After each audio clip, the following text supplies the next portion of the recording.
Welcome everybody. How you doing? We got Nate Sizak back again, and a special guest Dean, who's a longtime friend of Nate's and a psychic, right, Dean? Right. Nice Right. to meet Okay. you. As you guys can tell from the title, we're going to talk about nanites, psychic warfare, and the Great Awakening. Yeah, absolutely. Hang on, Nate. I'll start. Want me to? I got an echo. Ready? Hang on. Okay.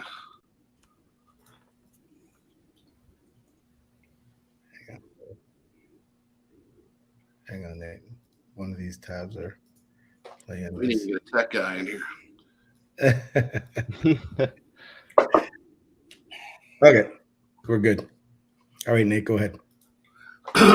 All right. Well, everybody, some of you hopefully have seen my other interview, and I talk about this mysterious person that I went into Project Avalon to find. I went in there to get help, and he showed up. He was one of a couple of people, but this is one of the main ones. And so anybody who's heard that story, the guy that I'm with here, it's a 7 Alon. That's what I consider to be my psychic mentor. Excuse me, my psychic mentor, psychic deprogrammer. And he goes back a long way with me prior to this lifetime, which is something that we've discovered just in the last couple of months. And without further ado, here's Dean. Oh, thank you, Nate. Yeah. So what Nate's talking about is I am on an internship at the moment doing a trauma incident reduction program and regression. And I voluntarily help people, and I do psychic reads along with my counseling. And I connect with people in a very special way that helps them remember things that could be traumatic to them that they don't remember originally. And that can span beyond this lifetime, and it often does. It often does. But it also covers present lifetime experiences. And I stumbled across Nate because, like he said, we were on Avalon. And I have a very special friend who is my mentor who taught me what I know. And Nathan is a very special case. That this is my first really big case. And it turned out there was a lot more to it than even I understood really in the beginning. And it really ties back to a lot of very strange things that happen to a lot of people. And I think the most important thing that I think we wanted to talk about, well, at least I definitely wanted to talk about, was how connected everyone can be without even realizing it.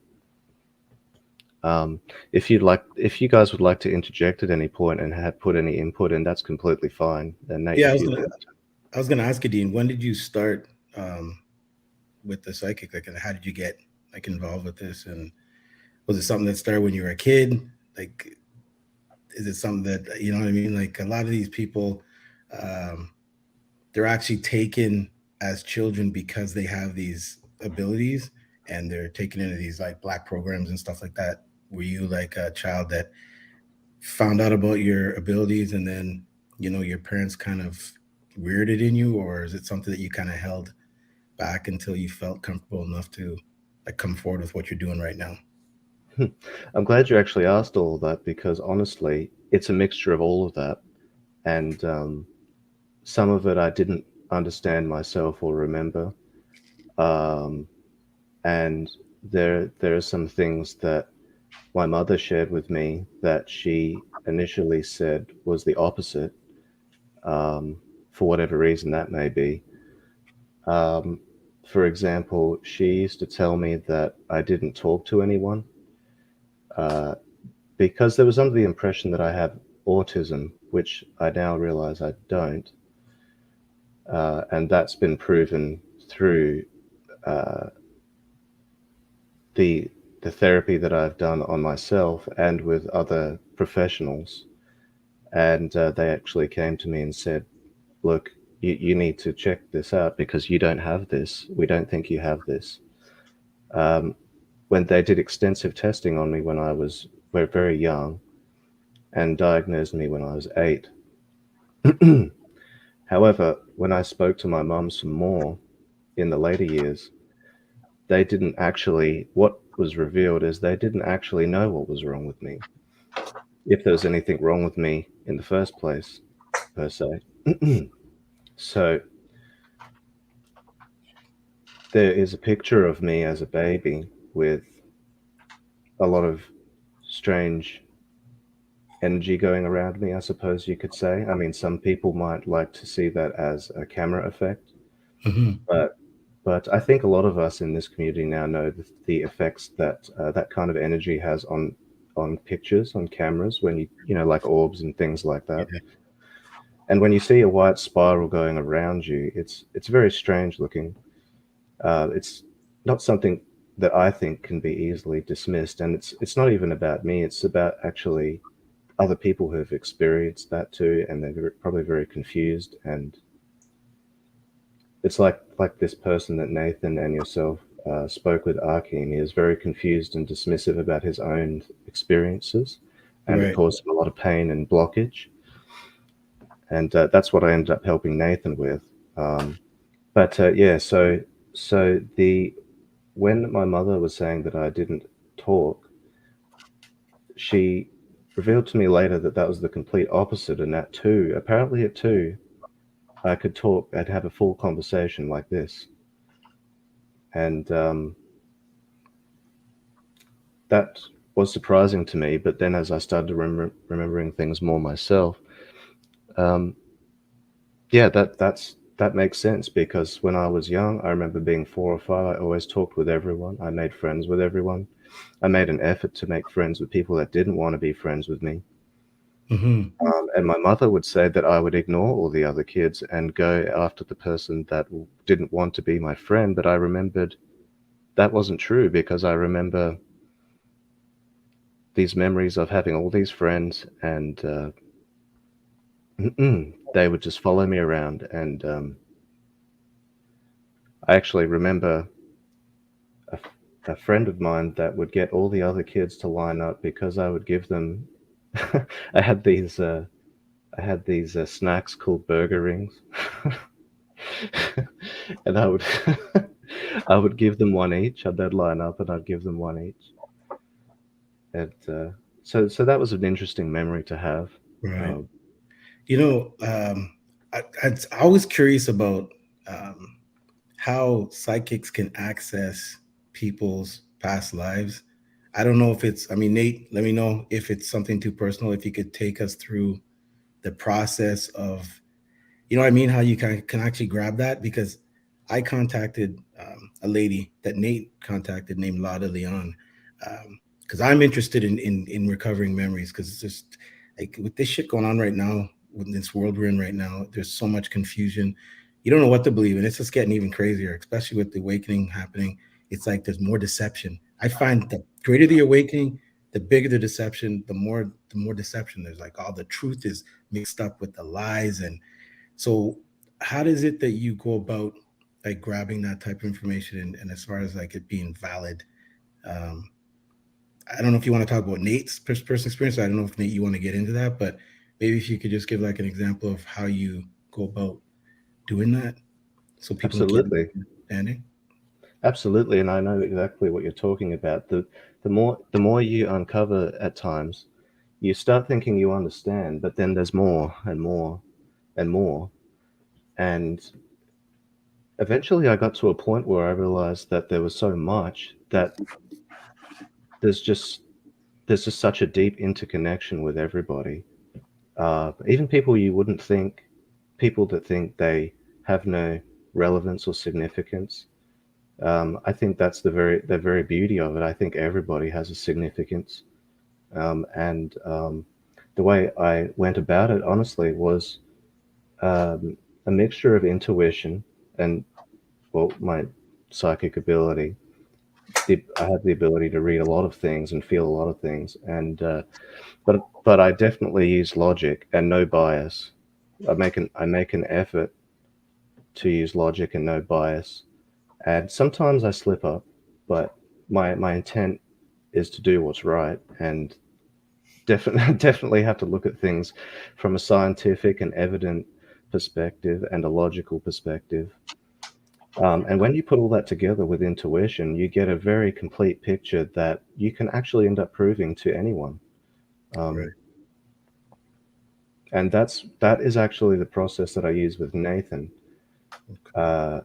because I respected his experience, I respected what he remembered, and together we have been unraveling it very well. And there are things there that at first I had some blockages too that were causing me to have a bit of difficulty seeing what was going on completely with him. I mean, at first he one of the most obvious things was that he's definitely had some kind of experience where he's been messed with by Mhm. someone or something, and maybe both.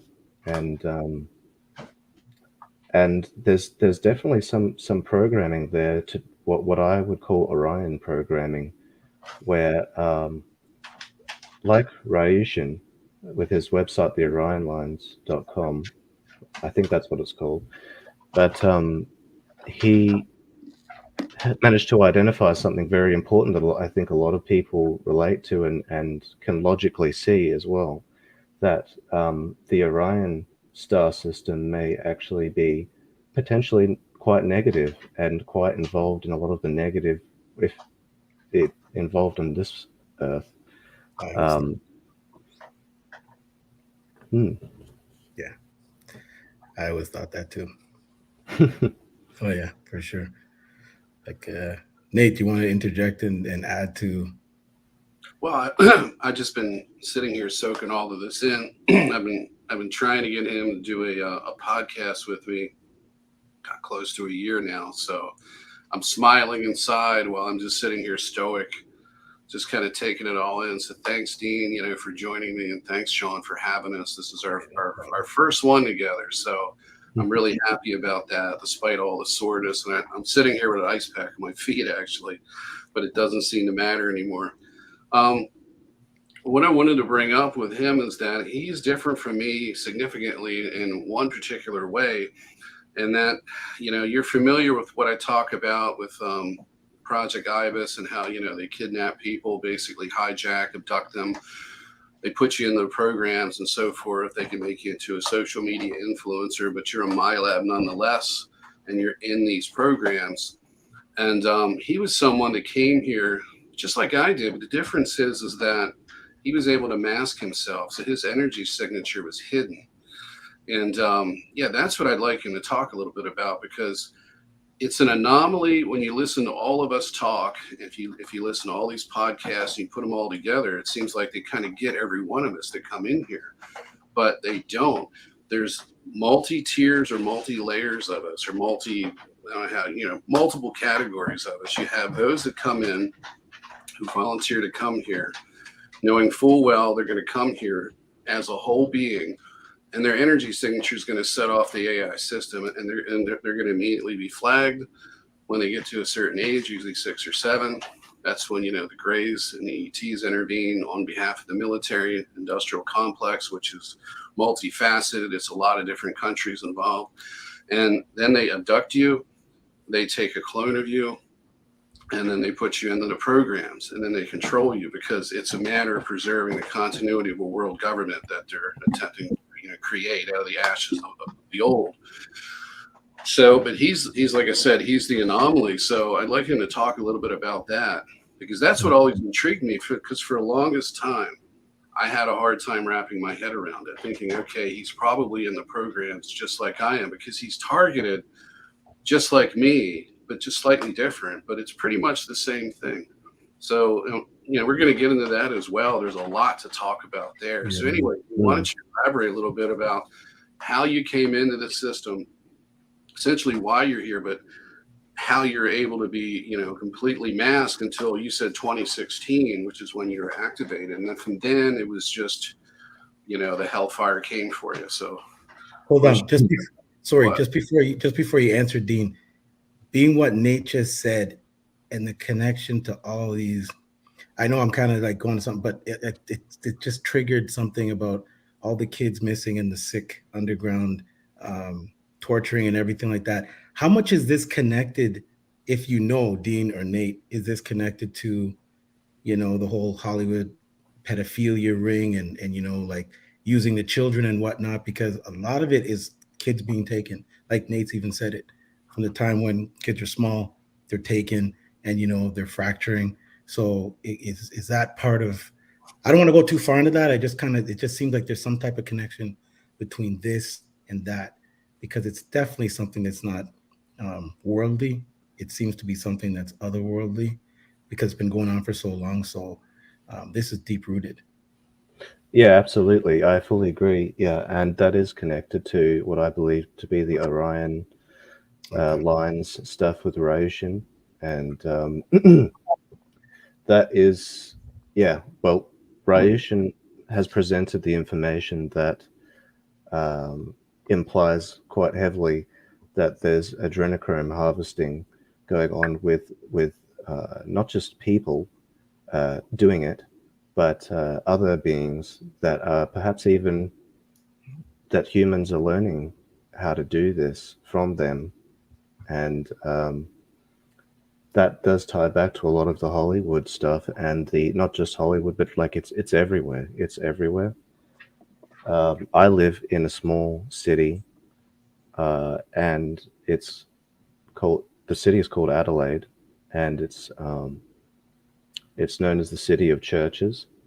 And there's tunnels everywhere. There's tunnels everywhere here. There's a woman named Rachel Vaughn who her and her brother talk about it all the time because their family uh, is involved in it, and they've come forward to the police. Even they've gone on video, and I think from what I can tell, the mainstream continues to ignore it.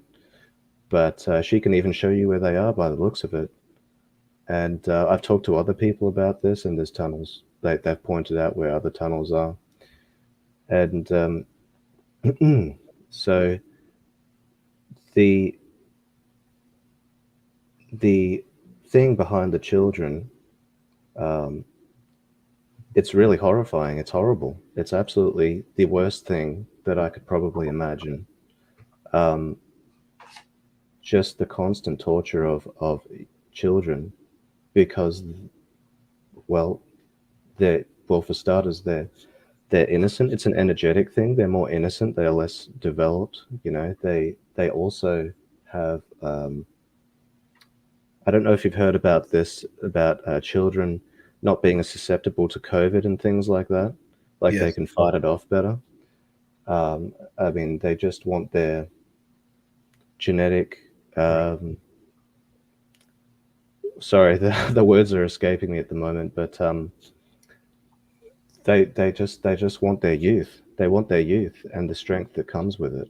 Right. Um, and it's like you see in the news with these young blood donors. They get like teenagers or young people to give their blood to older people.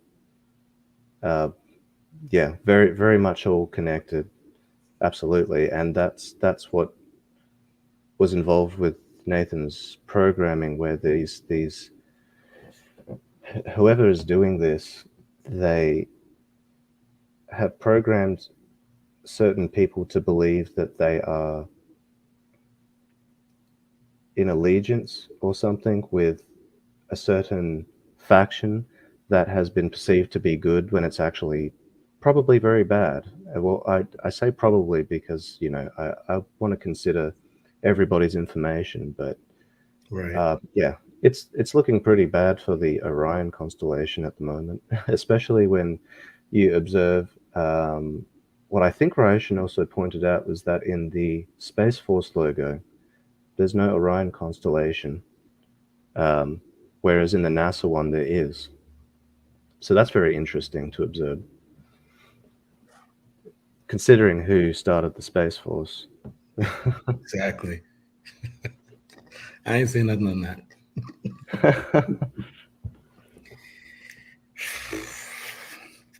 So much shit has changed lately. It's like,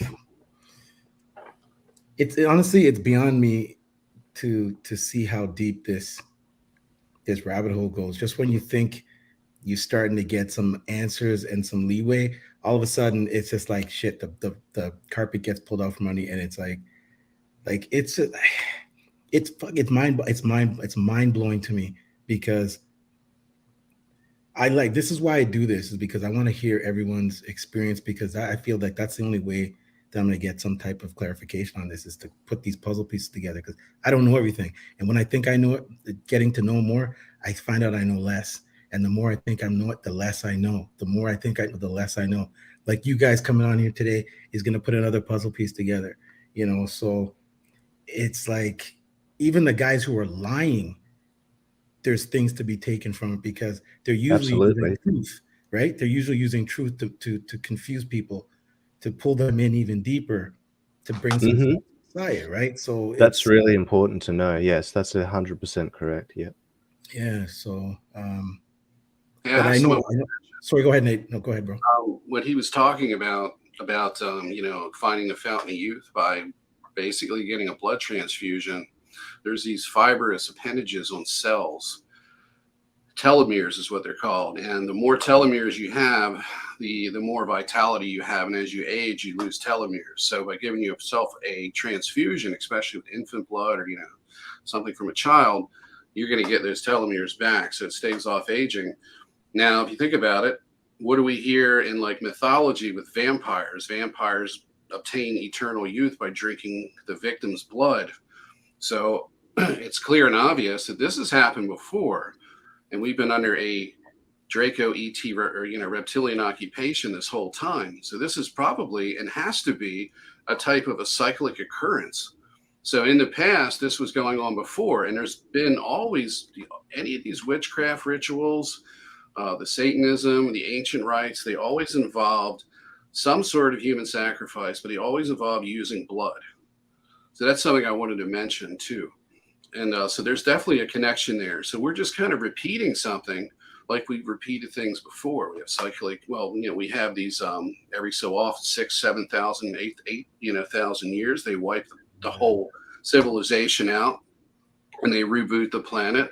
Every time you come back, you recycle, they reboot your psyche, they reboot your consciousness. You're just like you're starting over with a clean slate so they can stage those engineered lifetimes like I've talked about and so forth.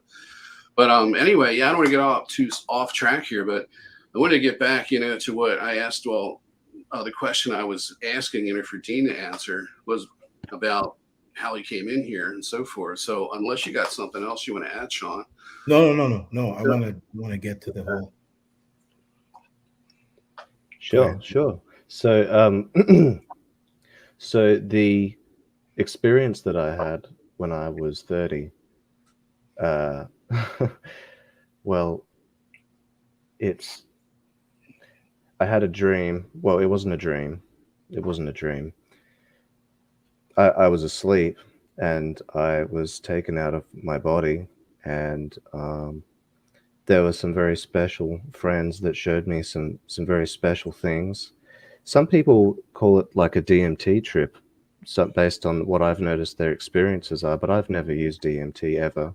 I've never even used mushrooms. I've used weed, but I hadn't at that time. I actually hadn't touched any of those things ever in my life, and I don't even smoke cigarettes or anything. And yeah, they showed me some very special messages, and they showed me this dimension of space and time that looked very interesting. It was like shapes just constantly moving, and it was like a sense of time where you could perceive that there was time, but there was also no time as well at the same time. It was like a paradox. And so in that short instance of what that experience was, it allowed me to understand something I really didn't understand before, and I came out of it and I woke up and I was in a state like I was in a trance still, like I was still there, partially. And my girlfriend, she witnessed this. She woke up to me just flipping out. I just sat up quickly and I just kept saying, I felt time.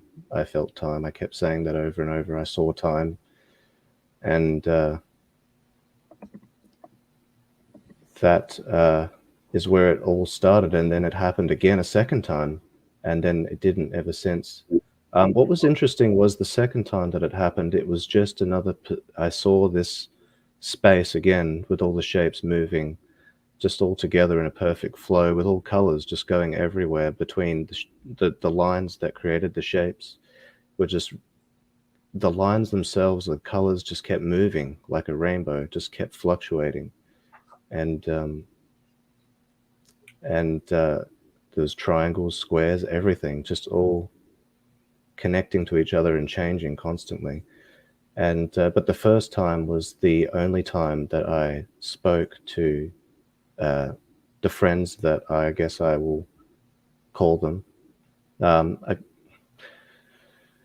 I guess you could say that they looked very gold and shimmery. They didn't have any faces or any actual specific defined appearance, except for a humanoid appearance, and they would have their legs crossed and they were sitting with me. Like almost in a meditative position, actually. There was me and 3 others.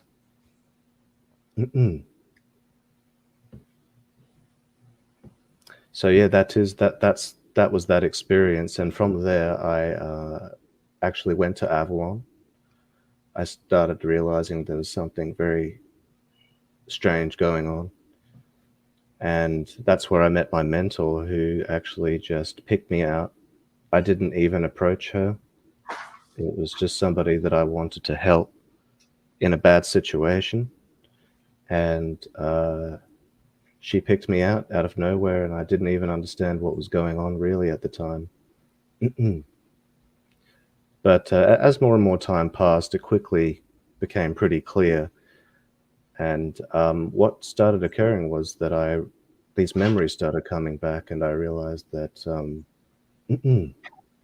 I do have certain gifts, and that I do see a lot of things and feel a lot of things. And it was actually very suppressed, very, very suppressed, to the point I was I was a complete potato before that. I was a complete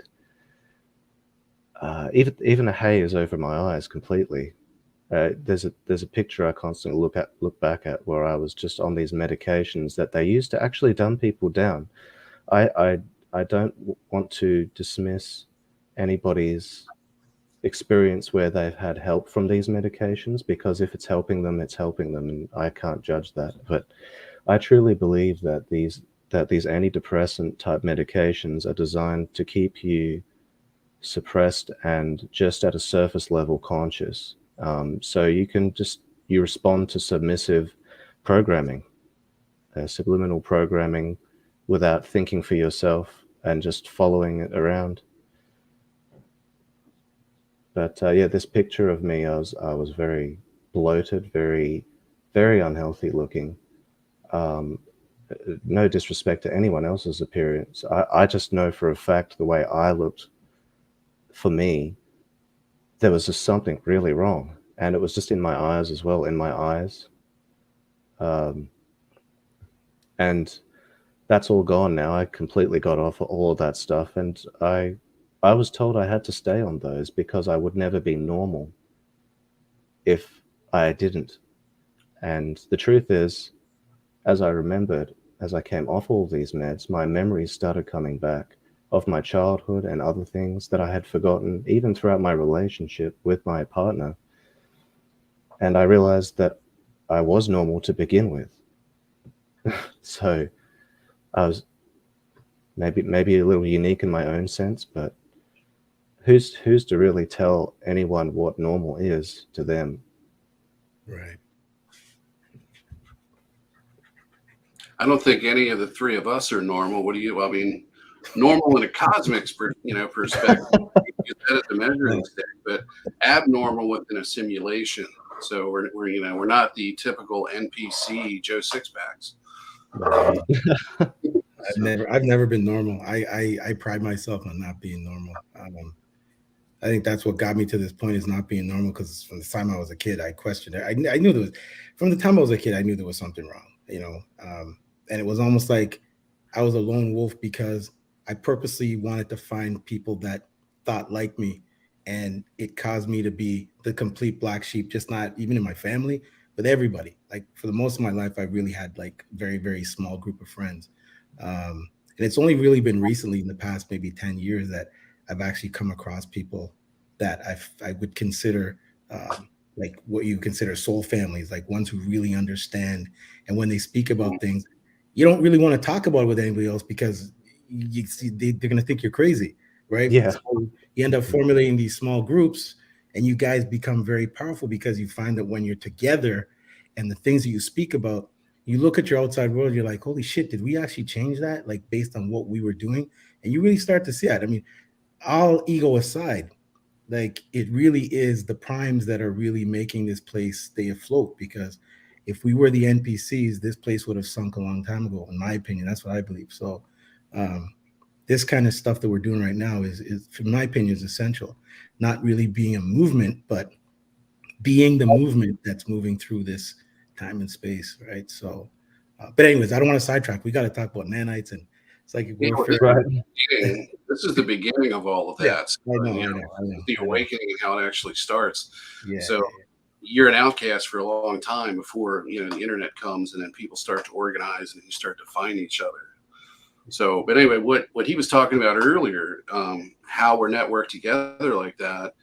When I was in the program, I coined the term subconscious psychic networking and programming, and that's because they were actually using that to put me into a cult to get me together with other like-minded people who were heavily programmed and part of the whole mess, and then the IBIS program.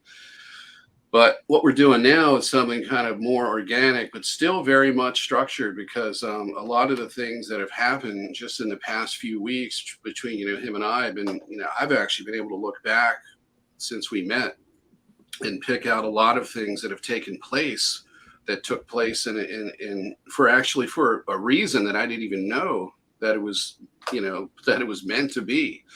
So so there's a lot of synchronicities there. And so anyway, yeah, it sort of led up to this. So anyway, Dean, would you like to talk a little bit about evading, detection, and then how the attack started? Because then we can get into this whole nanite discussion, which is, sort of the meat here that's on, the bone that we got to chew on. Right. Well, okay, yeah, you did. You did want me to talk about that, didn't you?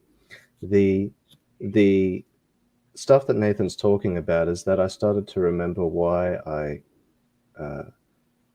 was the way I was until a certain point, and that's because these things do go from lifetime to lifetime, and the reality of it is that there are a lot of people that are psychic everywhere, and there's a lot of people that are practicing magic, and they know things about you that you wouldn't think that they know, and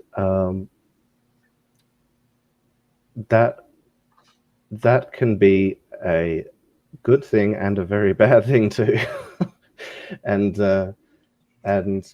when some very bad people know that you have something important to do that they don't want you to do, they can sometimes figure out how to find you, and especially when you're vulnerable and when you're still young.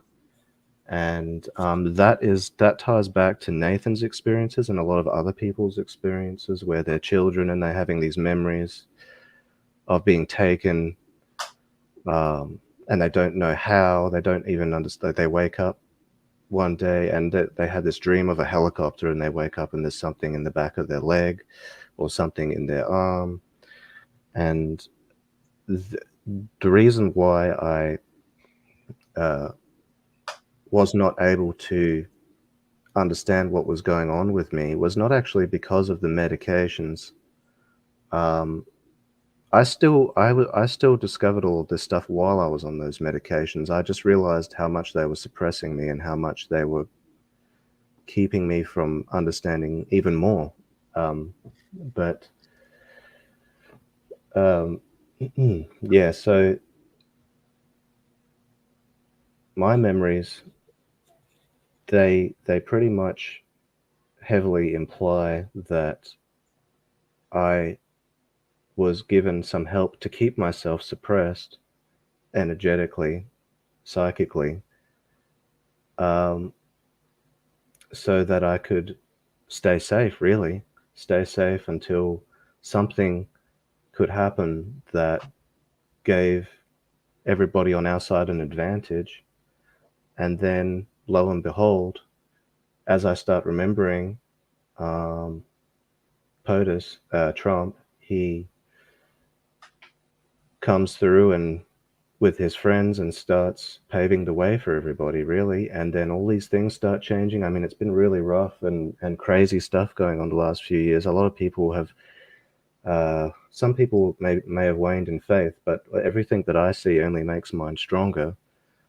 And as much as things have gotten tougher and tougher for me, some crazy, crazy things for my partner and I just never saw defeat, really. I never saw that we were going to lose. Uh, I'm absolutely 110% determined to win. And that's exactly why I decided to do this with Nathan, because, Nathan's a very special friend of mine where he's very good at, he's actually been quite good at bringing people together, and he's Yeah. been very honest. And despite his own flaws, and I'm not trying to say anything bad about him, on the contrary, this is a good thing. Despite his own flaws, he tries his best, and that's exactly what I had to do as well. I got to give you guys credit because I'll be straight up honest with you. With what you've just told me, what you've been through, and what you're going through now, and what Nathan's been through, I was struck. Be honest, I would not be.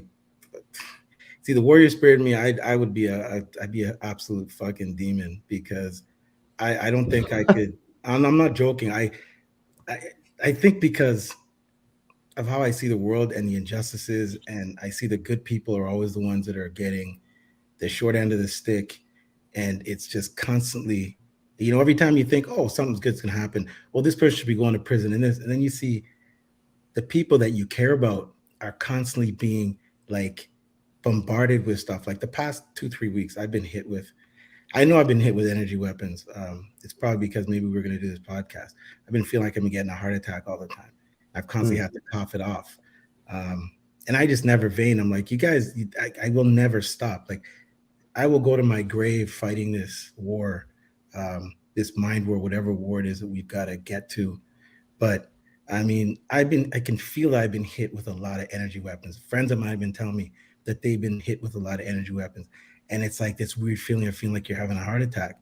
And a lot of times it happens, cops will be driving by and the sirens will go off. And like 2 minutes later, I'll get that feeling like I'm starting to get, like I'm getting a heart attack. And it's just like, Interesting. I gotta give you guys credit because I would not be, I'm telling you right now, I would not be as open hearted, and I don't have that type of.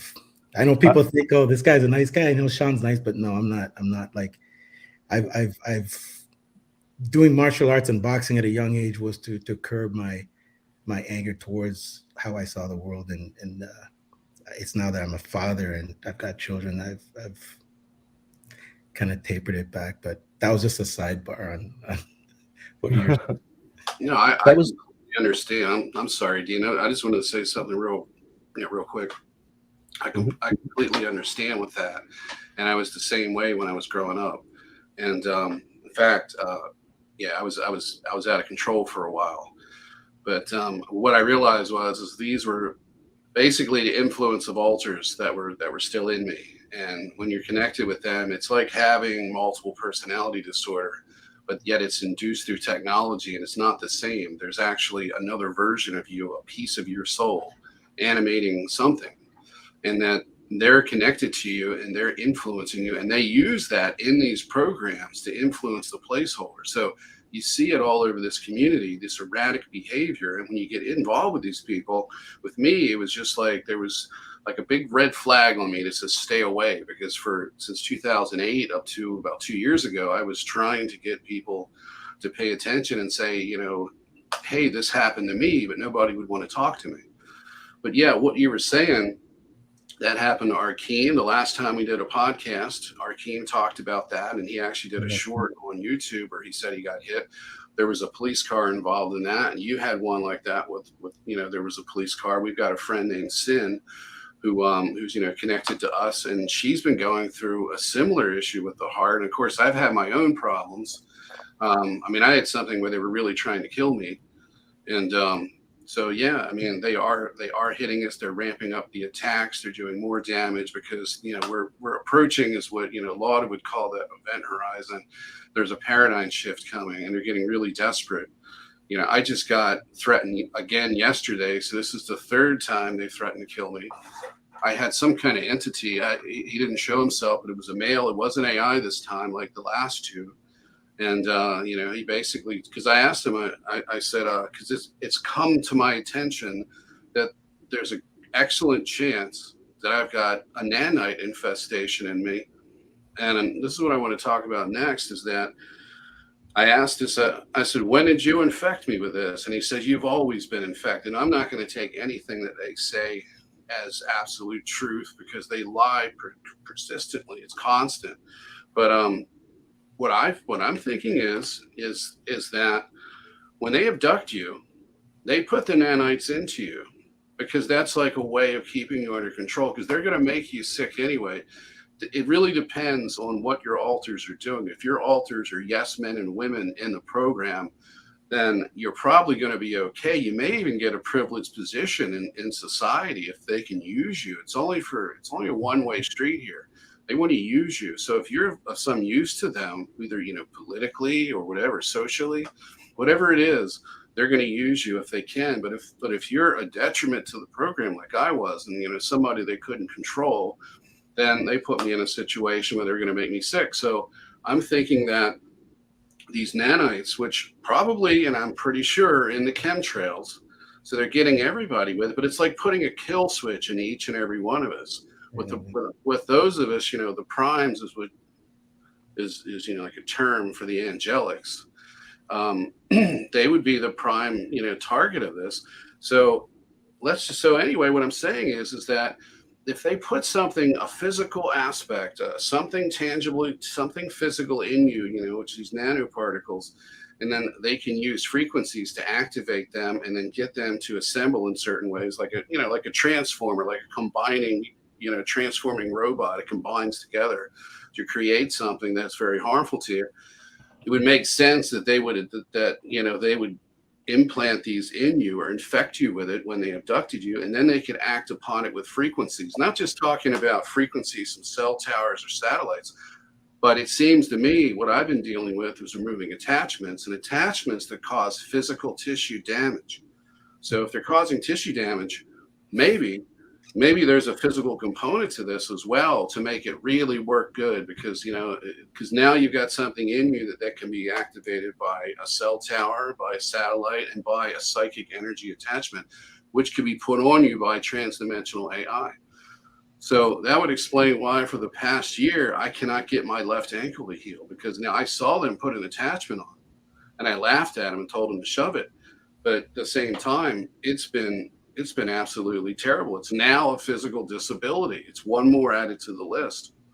So I don't know. What do you think, Dean? You've been going through this, and you've been trying to tell me, because here's the thing. A lot of the shit that's been going on with me since the beginning, I'm talking to Dean, and we're having these long discussions. Sometimes I think our record was like 7 hours one night that we talked.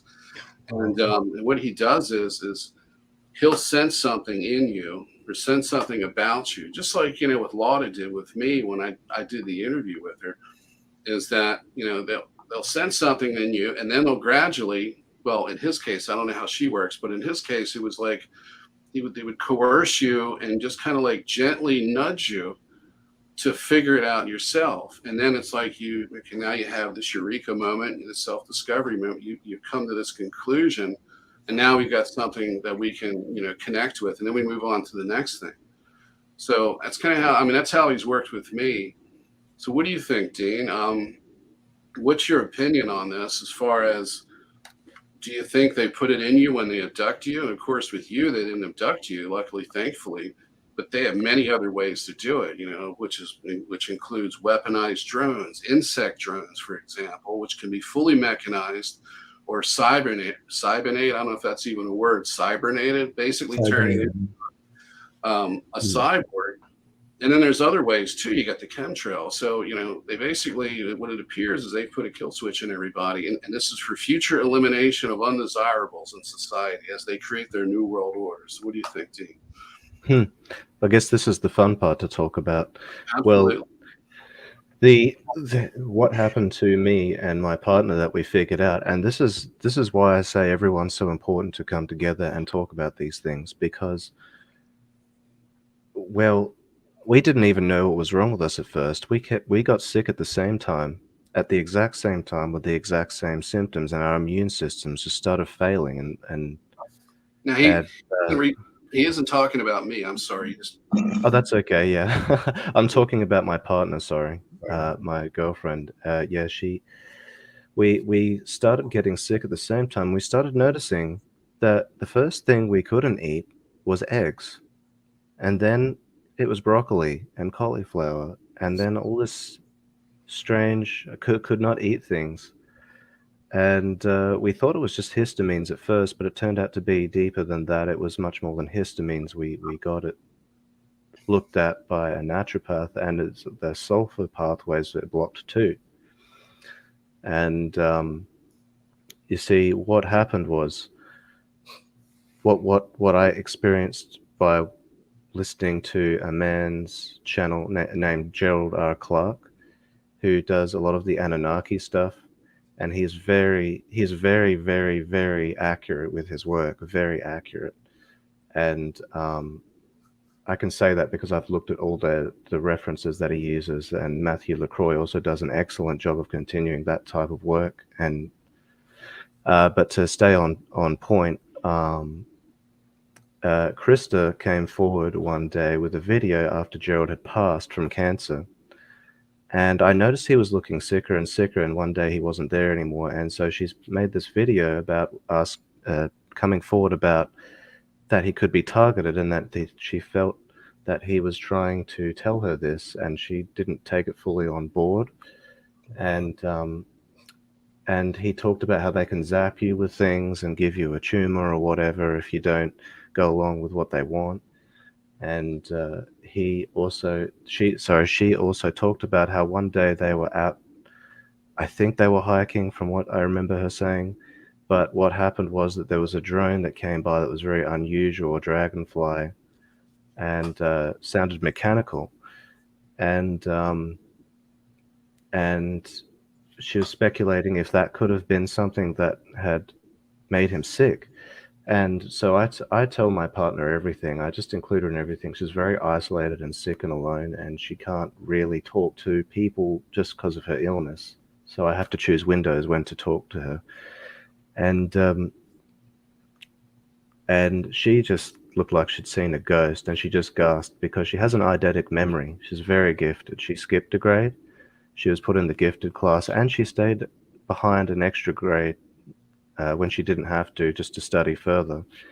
And so she's very capable of academic, and logical process. And she said that this dragonfly came up to her at our place, and where we live, there's no water nearby, so they don't fly around there. And I've never seen dragonflies around that where we were staying. Now, she said that it came up to her face for 30 seconds and sat there in her face, looking at her. And I thought, okay, that's really weird. And so what happened was I took her through regression like I do with people. and what Nathan's talking about is very important. How you do it subtly and organically, because that is how you untangle the mess best. If you press too hard, if you push too hard, it's kind of like when you're trying to write on a piece of paper without any hard surface behind it, and you push too hard and you push straight through the paper, you're not going to be able to write anything on it.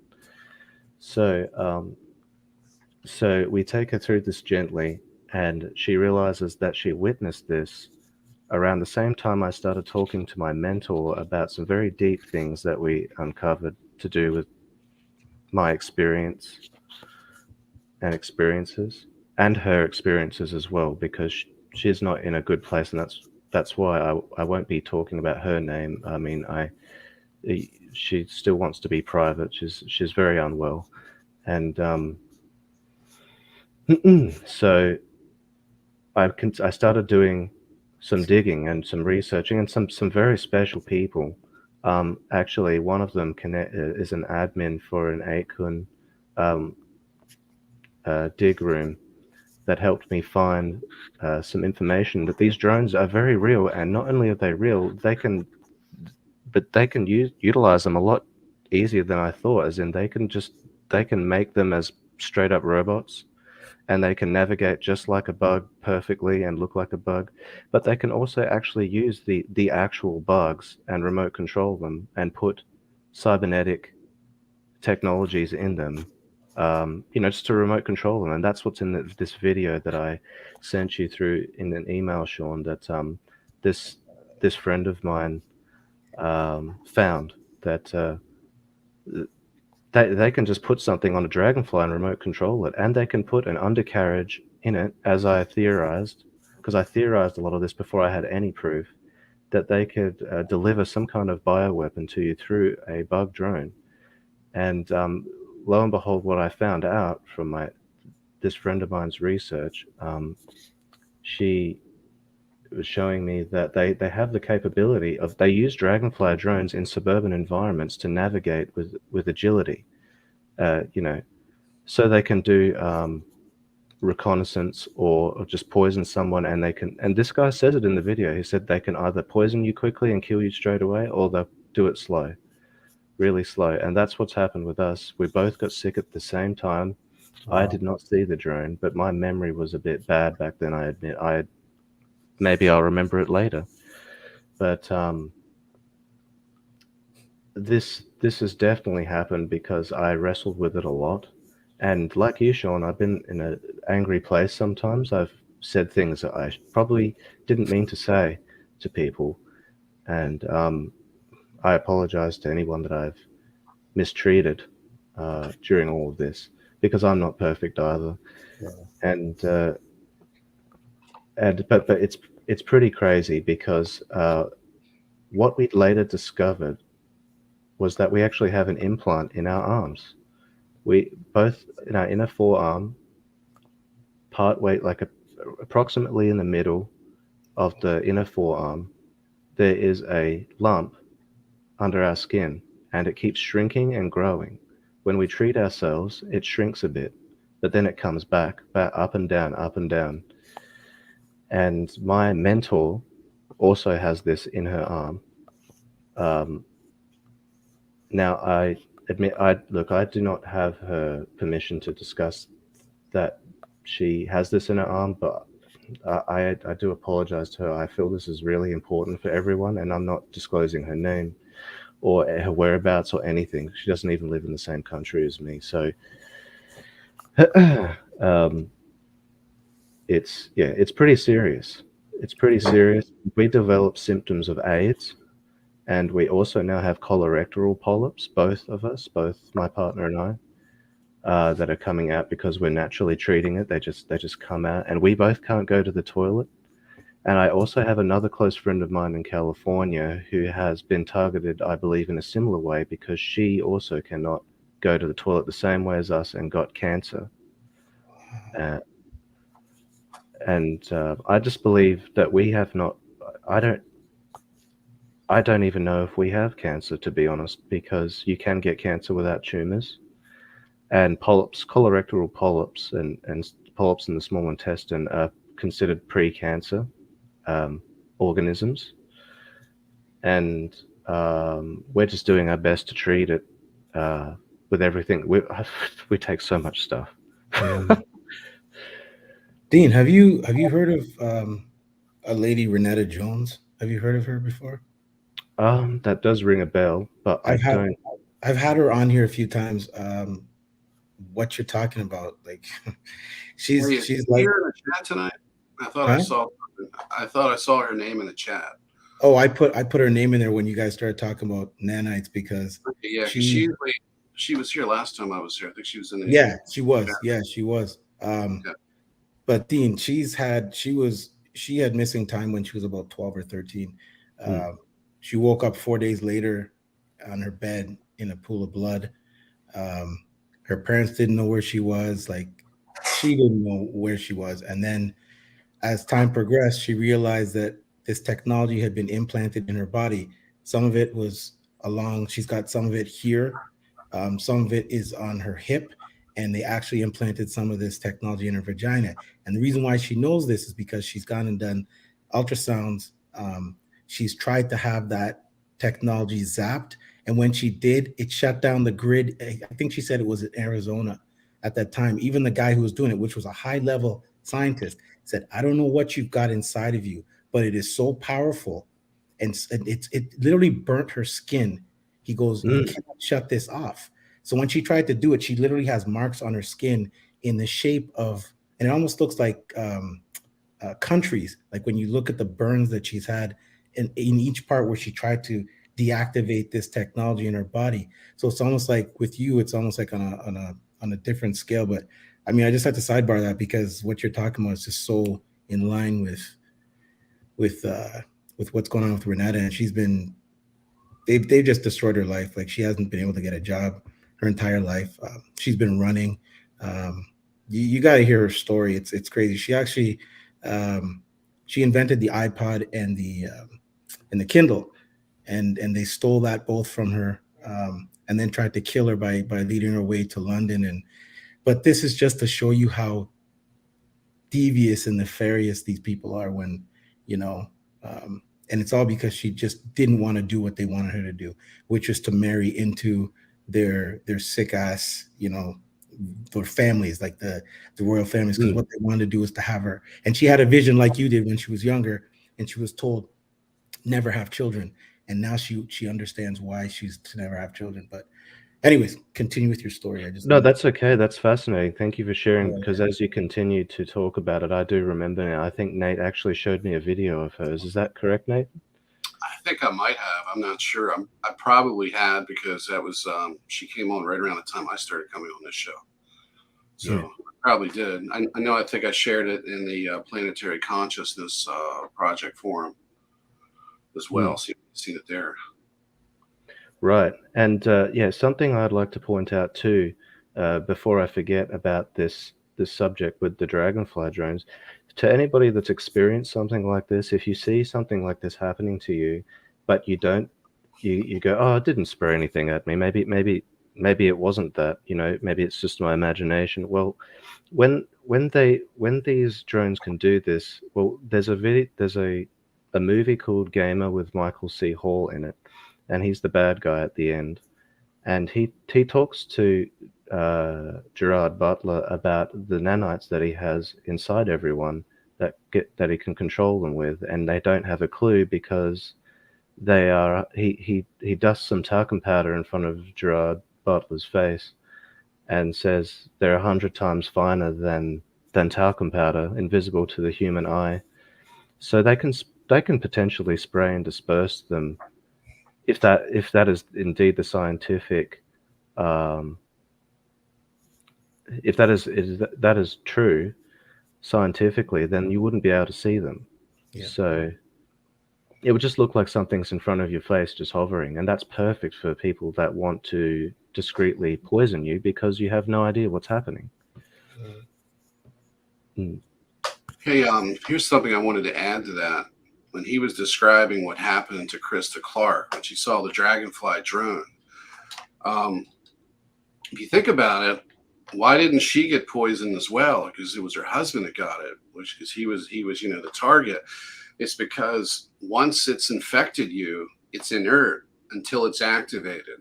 So they could turn hers on. Obviously, she had exposure too, but they turned his on and kill him to give him, the cancer because they wanted to shut him up.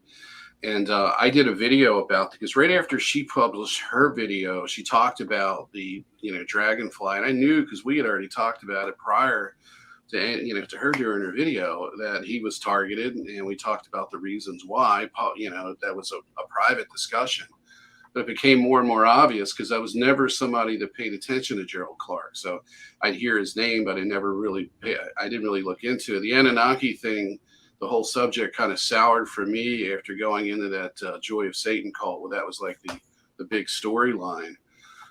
So I got away from it as quickly as I could and had an aversion to it.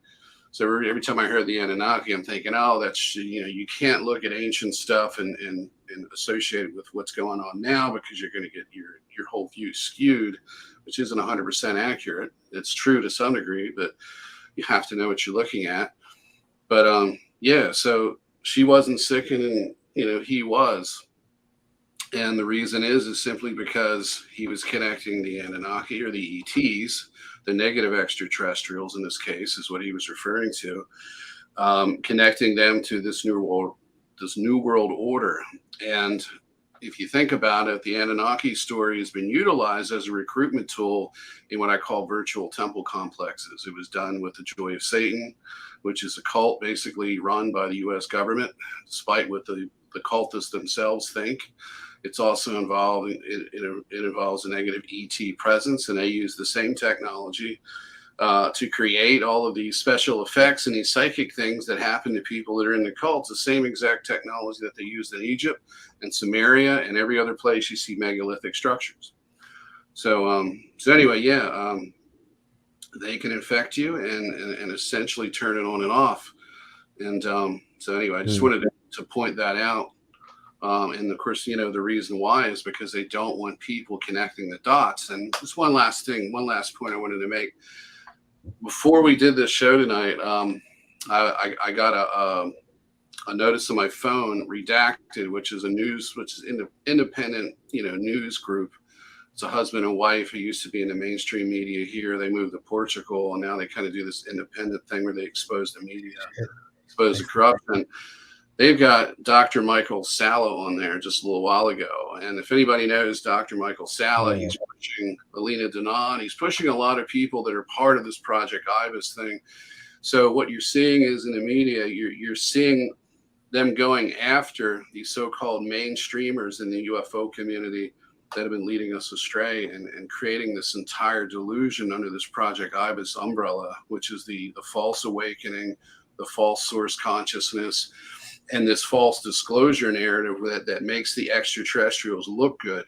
So what you're going to see, and you're going to see the Anunnaki card played in there as well. This is all part of the New Age deception, and it's unfolding rapidly right now. I mean, I'm shocked that we're getting this much that far into it. What they won't talk about is what they're really doing. They're going to play dumb, and then they're going to, okay, yeah, we've got some spacecraft or whatever, but it's going to take a while. It's going to be like rumor and innuendo first before they even admit anything, even if they do at all.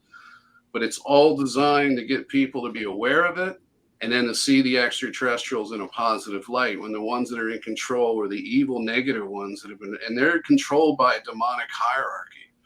So, yeah, so let's get into that stuff because we had a great thumbnail tonight for this show, and I think we need to get into some of the heart of the matter and really get into that. And absolutely. All this, go ahead. Yeah, I will also finish off because I think the nanite thing is very important, and I'll go into extra detail with that of what I have uncovered from digging with others as well, including my girlfriend. Is that I believe these nanites are actually, you know how people talk about the black goo? Well, there's stuff that you can find, that you can source on the internet, that's quite viable information, even MIT articles, where they talk about nanites being blacker than black, and that's because they're utilizing aluminium and graphene together. And in some cases, from what I was reading, it seems that these nanites can discard the aluminium component because it's just used as a base at first or something like that. And I remember the mainstream trying to dismiss the nanite stuff, the black goo, as, oh, look, it's just magnetite. Well, I did a little bit of digging, and you can bond magnetite with graphene oxide, and that's perfect because then you have the super strong structure of graphene with the fluidity of magnetite. And then what was interesting was I actually found some other information where it seems it's a little hard to find and a little hard to really properly prove, but it's very much suggested that they have experimented with hybridizing fungus, which Candida is a type of fungus, by the way, with nanites. And these nanites can absorb something called phages that gives them antibiotic resistance. So if they're spraying this on everyone through the skies, if they're injecting people with it, if you know, it's a very difficult thing to overcome. And you see, the azithromycin over here where I live is not available in tablet form. They took it off the market, if that's what you want to call it, the market, the pharmaceutical prescription access. So the only way you can get azithromycin is through IV in an outpatient ward, and they have to approve it by saying, yeah, you've got sepsis that's going to your brain. You're about to die. And the funny thing is, we tried to get this. We went to the hospital, we saw an infectious disease specialist, and he denied that we have this issue. And, well, then explain to us why we keep almost dying and convulsing, and explain to us why we start having cognitive impairment and we feel poison going up into our head, through our neck to our brain. We've had to take things into our own hands to reverse this. And as a matter of fact, until recently, we're in very big trouble because all the things we were doing were no longer working anymore. It got worse because somehow, I think, when I had to go to the hospital with my partner, if this is what's very interesting in the news, you'll find these articles that will say Candida auris. There's a strain of Candida called Candida auris, AURIS, that there's a pandemic that is going through the hospitals. So, and it can transmit through the skin, apparently. Now, just from the blood. So if you get exposed to blood, this matches something very interesting that this admin from the 8kun dig room that I'm telling you about earlier, she was explaining to me that she does she's been in the UFC, and she trains with other well-known people, or has in the past, and she no longer wants to spar with people to get blood on them or blood on her. Doesn't want to get any cuts on her because apparently this can spread from the blood on your skin. And you can get this AIDS bioweapon, whatever you want to call it, the nanites, the fungus. And you see, we got worse since we went to the hospital, which I had to do anyway because my partner needed a drip, an emergency drip. She became anemic and dehydrated at the same time. She could not absorb water through drinking it. So this just really sparked a thought with me about the Candida auris articles. And then all of a sudden I noticed people getting sicker and sicker. It's like, I don't know what's going on, but I can tell you one thing. The chemtrails that were being sprayed here around the time I noticed everyone getting sicker, not just us going to the hospital, they were so thick and blanketed that I swear, you know how at first they appear as a line and then they spread out into a wispy cloud? Well, there were so many of them, it was covering the sky and they hadn't spread out yet. It was just lines everywhere. And then on top of that, I will say, to do with the nanites, my partner has more of an ability than me to see beyond the normal spectrum of light, or whatever you would like to call it. And I have actually seen what she's seen, and she quite often sees these lasers coming from the sky hitting us. And I felt it. I was the first to demonstrate to her because I figured out in my head what was going on. And I said, "Look, this feels really warm. Look." And she walked over to me confused because I was standing in it. I could feel it, and she steps next to me, and then she freaks out and jumps backward. Now, have you guys seen the video with the acoustic weaponry that they use on people, the military and things, where they test it on them and then they run away because they can't handle it anymore? Yeah. Yeah. We see that's been happening to us a lot, and I have personally seen the laser come down. I just can't always see it for some reason, but she can see it a lot more than me, a lot more, to the point she'll tell me to move out the way, and I'll get a bit like, really, again? And so I move out the way because it's only about a meter wide by the looks of it, roughly. And so I'll move out the way and I'll start feeling better. Same with her. But lately things have been so bad that it doesn't seem to matter where we go sit or if we move out the way. It doesn't seem to. At one time she was sitting on the bed and I saw her actually get burned, like what you're talking about with this woman that you know. I saw her foot actually get burned, and she was scratching it, and it happened to me too recently. And so what we did was, one of the things we're doing to treat ourselves is we noticed that it's low-level radiation damage that we're also receiving from this. And there's a man named Victor Hugo that is on a platform called Q Patriot that was made by a friend of Jim Watkins. Jim Watkins is the owner of 8kun, and his friend James founded this platform, and Victor Hugo was talking on there. And I started listening to him because of something Jim posted about him or pointed out to him. And so he starts talking about potassium iodide, how everyone's getting irradiated. And so I'm going, okay. So I look up the symptoms of radiation, and I've got hair missing all over me. It doesn't grow. It doesn't grow in different parts of my body. It's not just my head. And same with, yeah, it's just bizarre. And then I started realizing we've got all these symptoms of radiation damage, AIDS. And then I've even used this machine to get metals out of us, and we are filled. Like when we first used this ion array foot spa to get the to pull these metals out through our feet, we actually did it at a public place near the city because we didn't have our own yet, and they freaked out because it was black. It was black, like could not even see into it, our feet in it, and the lady was just going, "Oh my god." Oh my gosh, she kept saying, "Oh my god," like, because they'd never seen something so bad. And then I didn't understand what they were freaking out about. I thought, okay, that's pretty good that this got all this stuff out.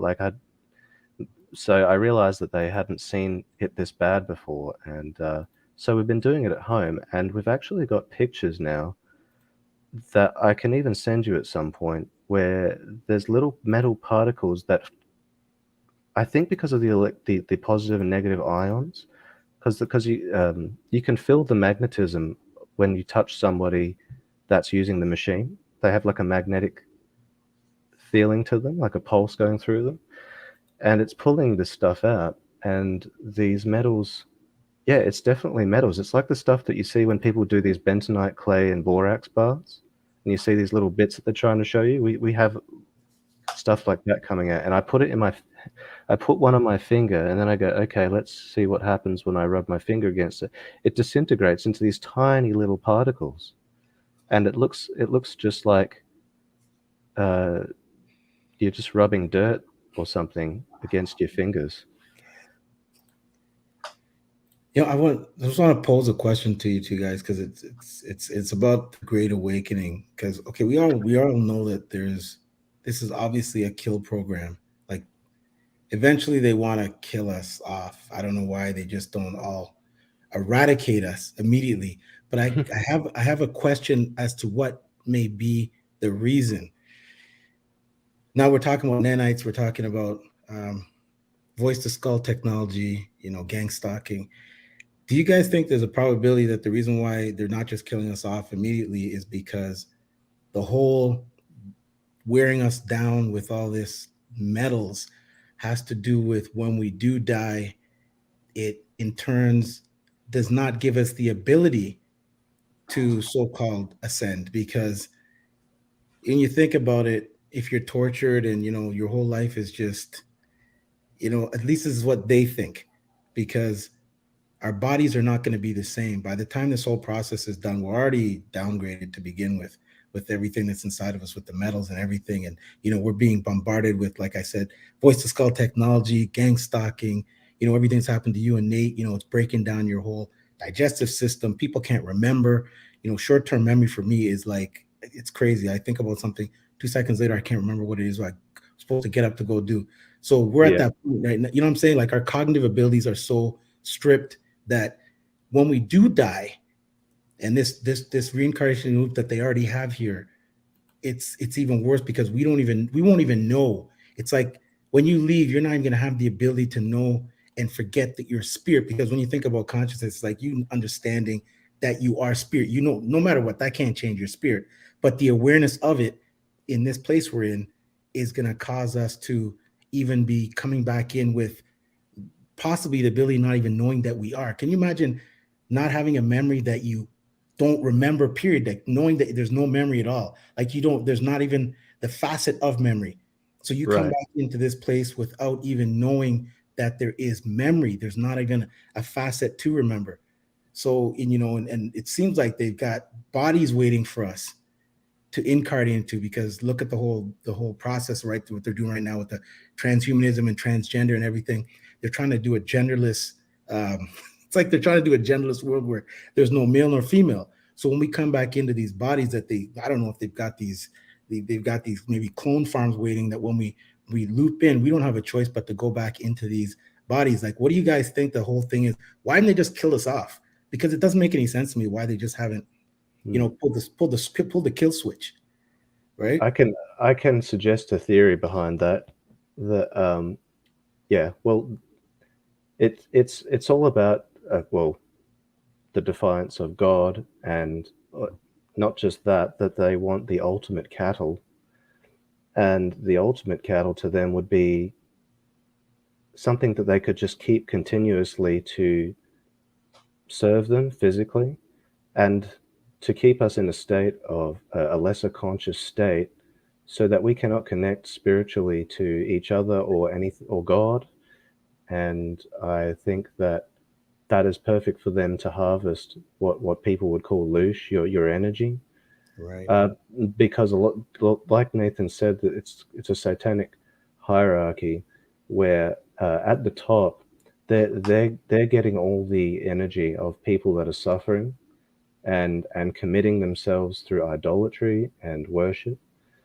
Um, and it actually crazily stems back to something that is in a show called Stargate SG-1, really, in my opinion.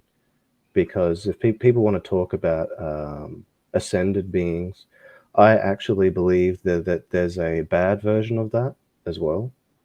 And I believe the bad version needs the energy of others to sustain themselves, whereas the good version is you use your own energy from within, because you're in harmony. You're in harmony, so you don't need to take others. Um, However, there's a bit of a thing there where it's like, you know, I believe we get good energy off each other from helping each other.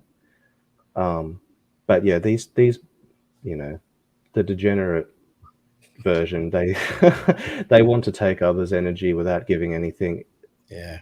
in abundance in return, um, or anything positive, really, essentially.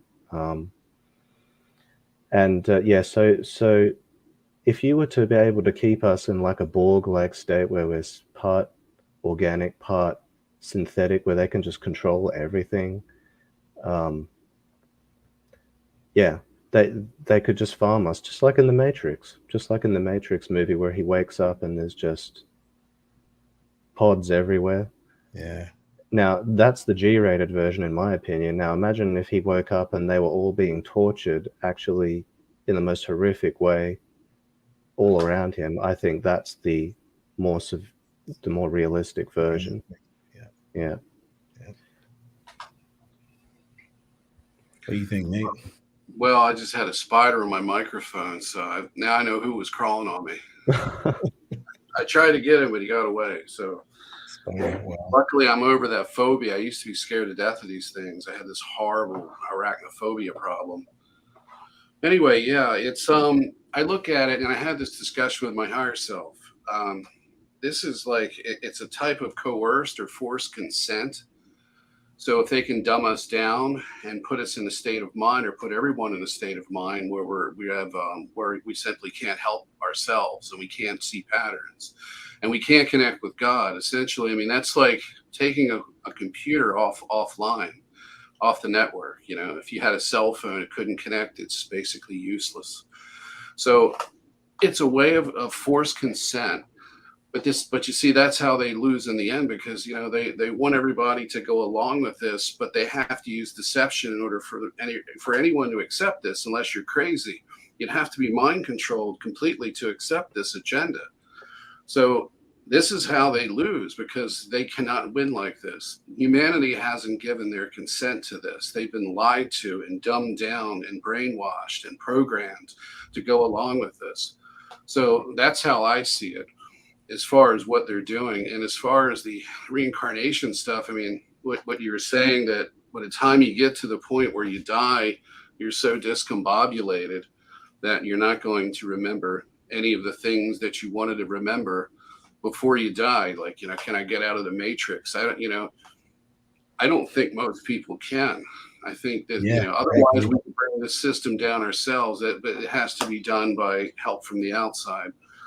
So this is the prime goal here, just like with what I went through, is to keep me away from God, keep me to stop that connection from happening again.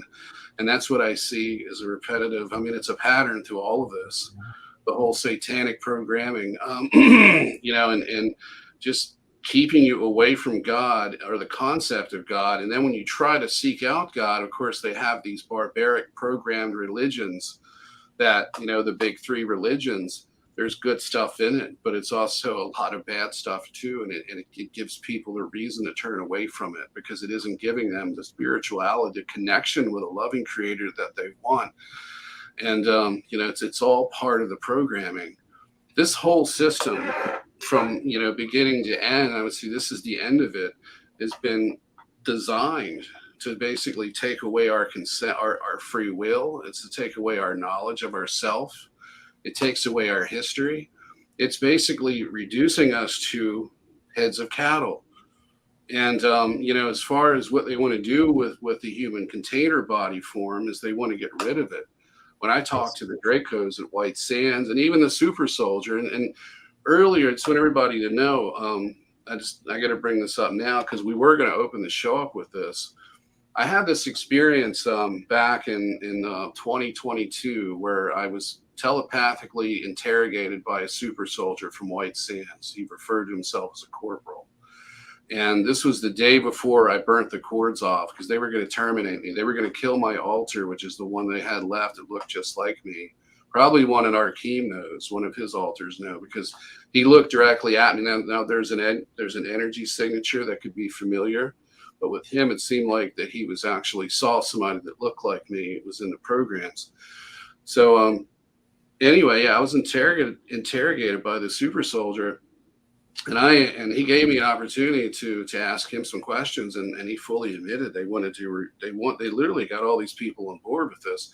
They want to replace the humans, that they want to replace humanity completely, and get the souls off the planet and use them for whatever they want to use them for in the soul slave trade. And then they want to, probably keep a few around. Maybe the elites they'll keep around, but it's likely they'll be gone too. And they want to replace humanity with a reptilian humanoid, and use this Earth, which they feel was originally theirs anyway, and to take it back and run a new program here. And that's their ultimate goal. So, but before they do that, they want to impose the Draco system. And this has been done many, many times other places, not just by them, but other negative groups, which are, like I said, influenced by a demonic hierarchy, which he was saying, you know, you have the angelic side and you have the, you know, demonic side. They're equal to a certain degree. The difference is one works with under, you know, the one enforces the desire of our creator and the other one does the exact opposite. That gives us the power to win over them. They have to use technology and deception against us. But what they're doing is they're implementing this system. And it's just like their own system they put their own people through. Everyone has to be controlled by AI. There's no free will unless, you know, you have a certain degree of free will within the limitations that they set for you. Right. But that's all designed to wipe us out. It takes away our ability to see the danger, to sense it, to know what's going on. And we lie to ourselves because that's the basis of mind control. And that's what you do every day when you watch news. Today, there was a Mark Dice video that came out that talked about, and we got to be careful here because we're on YouTube. It talked about atrazine pollution and how it creates hermaphrodites and frogs and fish and how that is coming from suburban runoff. And of course, that's coming from us.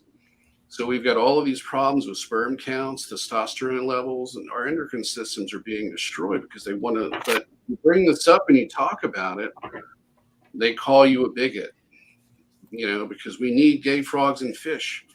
I mean, it's absurd that they put this twist on it. But you know, we have a serious problem here. This isn't. No one's being a bigot here. Well, some people are, but when you're pointing this out, this is a serious environmental problem. And they won't talk about it. They won't address it. They use the political sideshow, the whole thing, you know, the gay versus straight stuff to hide this whole agenda, what's going on. I mean, a real functional society with people that really care for the greater good, those scientists would be looking into this, stopping the use of atrazine and herbicides. We'd also stop bisphenol A in plastics. There's no reason to put bisphenol A in the lining of a soup can or a potato chip bag. All that is doing is making us sick. Okay, they don't want us to reproduce. They don't want us to be happy and healthy. They want us on antidepressants and other psychotropic drugs. They want us to be dumbed down and heavily medicated. And I'm sorry to say, the only reason they're allowing us to legalize cannabis is so that we can, just like George Soros says, give them something, you know, give them some bread with the circus so that we, you know, because they want us to medicate ourselves as much as possible. I'm surprised they haven't put lithium in the water like they suggested before. You know, it's kind of like give them the drugs, like Yuri Harari says, give them drugs and video games. Useless eaters, drugs and video games is what he literally says at the World Economic Forum for what to do with these useless eaters that the so-called, what is the third industrial revolution is going to, you know, displace them so they have no place in society, you know, and I got an itchy nose, but of course people like us are definitely the most undesirables because, you know, it's like, you know, it's like the movie, what is it, they live, it's like, well, we got one that can see, and they're looking at their watch, and it's like, well, we got one that can see now, you know, he's got the glasses on. Well, you know, the Great Awakening gives everybody the perfect 20/20 vision to see this, but it's just not in focus yet. So yeah, this is a way to get to steal our consent away and to let us just like the Pied Piper leading the children into the mountainside to be ever, you know, to forever be entombed and locked away from their families. So that's my take on it. And it's got to stop. And you know, this is an effort to help stop that. Just this little podcast right here, but it's just, you know, it's like drops in an ocean. The more it rains, every one of us is a drop, and the more it rains, eventually will wash them away. I agree. Agreed. Yep. You know what? This is another question, I guess, for you guys. This has been going on a long time. It's like, see, I think the majority of people, because things have been ramping up the past 4 or 5 years, even longer. I mean, for us that have seen, I've been seeing this going on for a long time. Early 90s, when I was actually talking to people about this, I was seeing it ramp up before the towers went down. And then now with the past 4 years, it really ramped up because I think a lot of us have come into this awareness that, you know, something's going on. So they have to be like, we got to shut this down. It's almost like, it's almost like Animal Farm where they start talking too much amongst themselves. And it's like, hey, you got to shut these animals down, man. These guys are starting to become a little Right. too aware, So I think this is our fight right now, is that we're trying to fight the censorship, everything. It's just awareness. I think people don't realize how powerful awareness is. Just the fact of being aware is the power of see, it's like the weapons of what people think to defeat this war is not something that needs to be bought at a ammunition store, because we are fighting with the armor of God. Like, it's like this, the energy that we're going to use to defeat this is exactly what they're using to keep us down. Like, the dumbing down of our consciousness is exactly what will win this war. So the more we speak about it, the more, as you can see, the littlest tiny thing on my channel that I say, like, I made music, just to give you guys an example. I made music and they gave me a strike on my channel for it. And I actually made that song was made by me. And I made another video that was a movie, and it was made into a movie, but I put like the information of what we're talking about into it as a movie. They struck that down. They said it was like, it went against community. So it's like they're looking for, it's like they're so afraid for people to even get that little bit, but yet they make movies where they want to excuse their so-called karma, so they put information in it, and if we don't decipher it, they'll pass it off as, well, we told you about this and you didn't get it. So, but when we try to do it, it's a different story. But this stuff just pisses me off. Sorry, man. I get it. I get it. Yeah, I think we've all been there. Yeah.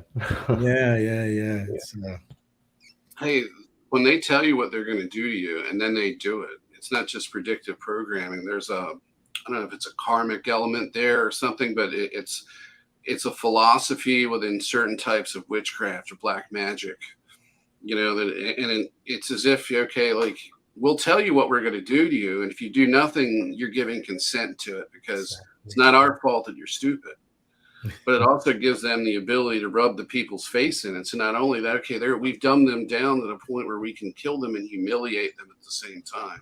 We gave them an opportunity, and yet nobody acts. And that's what I wanted to mention, is that when it's one thing to be aware and wake up, okay, but you actually have to do something after that. Yeah. What gets you to do that? What motivates you to do that? Well, okay, that motivation comes from God. Okay, so what do they try to do? They try to separate you from God, and they try to replace God with all sorts of things. In the New Age community, it's this source consciousness, which is the AI that's sucking the loosh and then regenerating and sending it back to you. You think you're getting something, you're actually just getting the same poison and shit that everybody else is getting. But they want to keep you away from God, because that's the one thing that unifies people. That's the one thing that wakes you up inside and reminds you that you're not just a computer simulation character. Okay, you're not just a meaningless slave person. You're not a peasant. You have a divine spark in you that makes you eternal, and it gives you the responsibility, the mutual responsibility for others, because we're all really one consciousness shining as many. They don't want you to know that. And they want you to be disconnected from God, because that's the one thing that transcends all of the bribes and all of the threats and everything that they can do to persuade you to do nothing to help yourself and nothing to help your family and your neighbors, your children, and the whole human race itself. So would you like to elaborate that on that thing? Excuse me. Sorry, I had a frog in my throat. Sorry, could you just refresh my memory on the elaboration? I was just reading the comment there about consent is not important. It just kept going through my head that I both agree and disagree with Rebecca, because as much as consent is, you need to utilize your free will to make sure no one takes advantage of you. There are innocent people, such as children, that I think I understand where she's coming from, where there are some people that do not have the ability to consent and they're just being taken advantage of. Yes. Well, that would be everybody in this case. Everybody that's under the spell. Earlier, today, and I'll get back to what you're asking. It's about program consent. But earlier today, I showed my wife a clip. It was from a Mark Dice video, and he was actually showing what's the Democratic challenger to Joe Biden, the Kennedy guy, JFK Jr. or whatever. Oh, Robert, is it Robert Kennedy? Robert, yeah, Robert Kennedy Jr. Sorry, there was a video of him addressing the atrazine issue. Okay, and he was talking about it in a normal way, like I just did, which is taboo. And she immediately said, "This is fake. This is fake," because she saw Alex. I think it was Alex Jones was either in the video interviewing him, or he was in the segment of the overall video, but not related to it. I don't remember. But she immediately was programmed to think, okay, I'm not seeing it in the fake media. So obviously, if this is independent media, that's fake, because this must be CGI. And she's like, look at his throat. I'm like, he's probably had throat surgery, because he has a bit of a wrinkle there. Yeah, I mean, people are programmed to believe the BS. And, it's just like they've literally taken adults and made them, and, they've given them the mind of children. They can't fend for themselves. And, that's where there has to be an outside intervention to help humanity. And that's one of the things that I wanted to talk about is that, the reason for all of this targeting and everything that's being done to certain segments of this population is you have what you would call the reals. And I'm going to use Lauda's terms here because I think they fit pretty well here. You have the reals and the primes.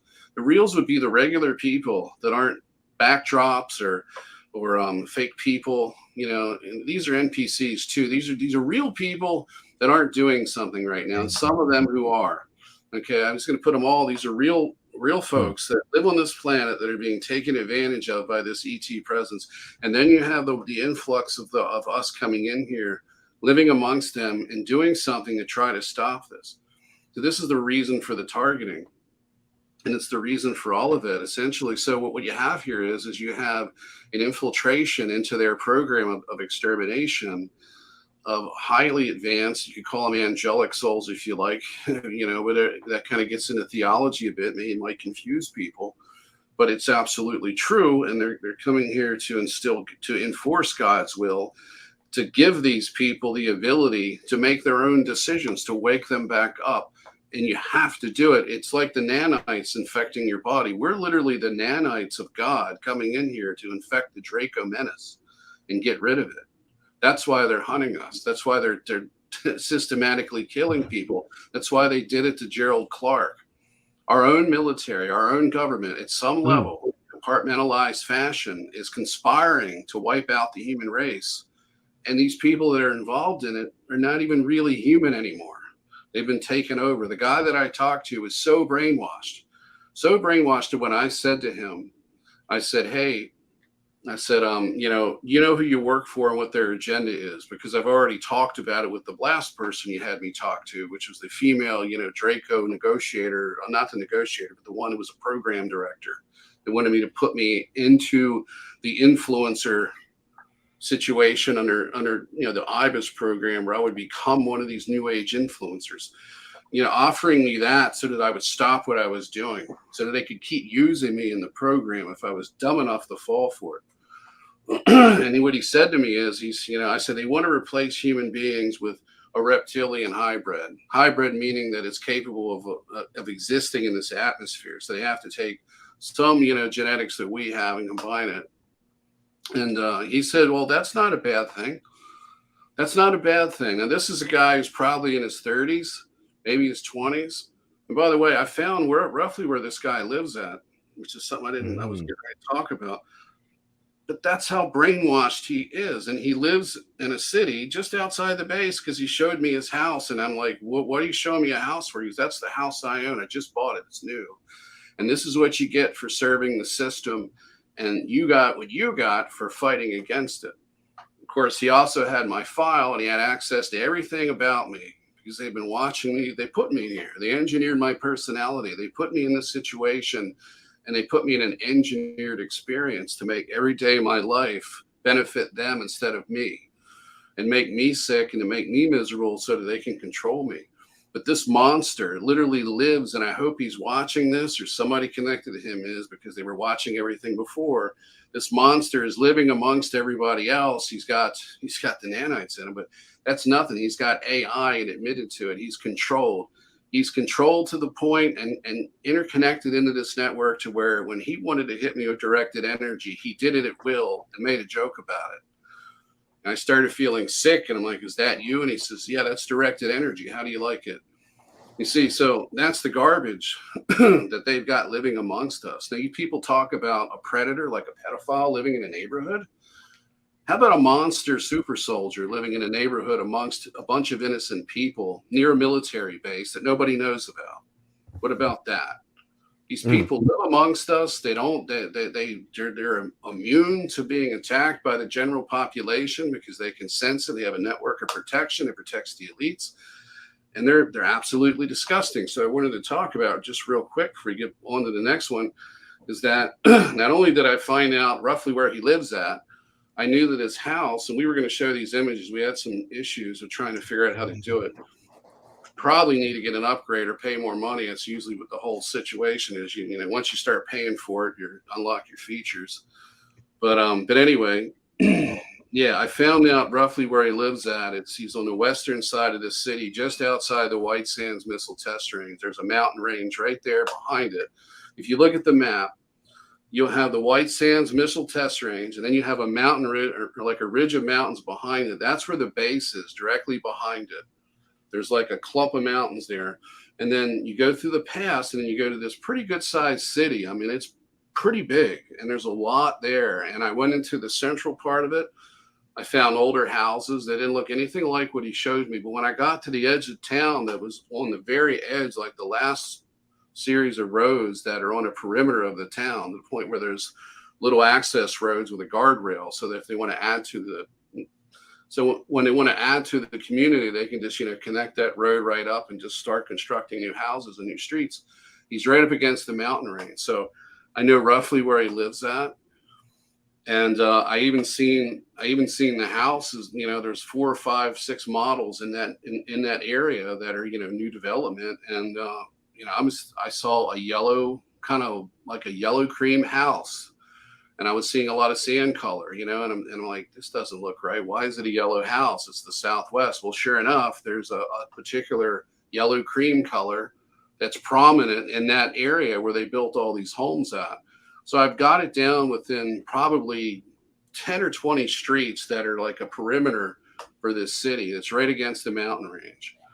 So, that's what I wanted to talk about earlier. But literally, these people live amongst us and are so controlled that they have this agenda at heart. They believe in it, but they live with us. So how does that person function in society? How do they have a family? How could somebody like that have a child? Knowing full well that the whole plan, and he's in on it, is just to kill off everybody and human life that is meaningless. And another thing that they do, like I was going back to what I was saying before, which really disgusts me, is how the elites and how these scientists are clinging to this computer simulation theory, telling us we're just binary code and some alien's laptop, some alien teenager sitting there, not doing his homework and playing video games, and we're the video game.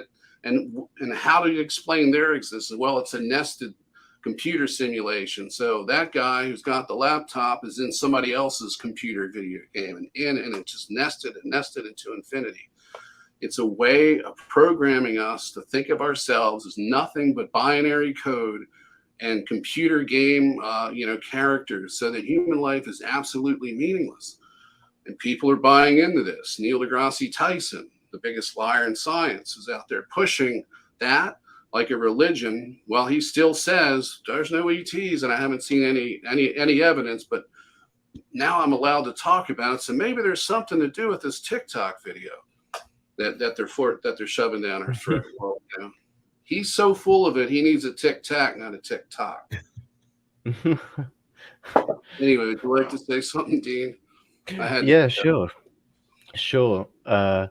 There's a number of things to cover here.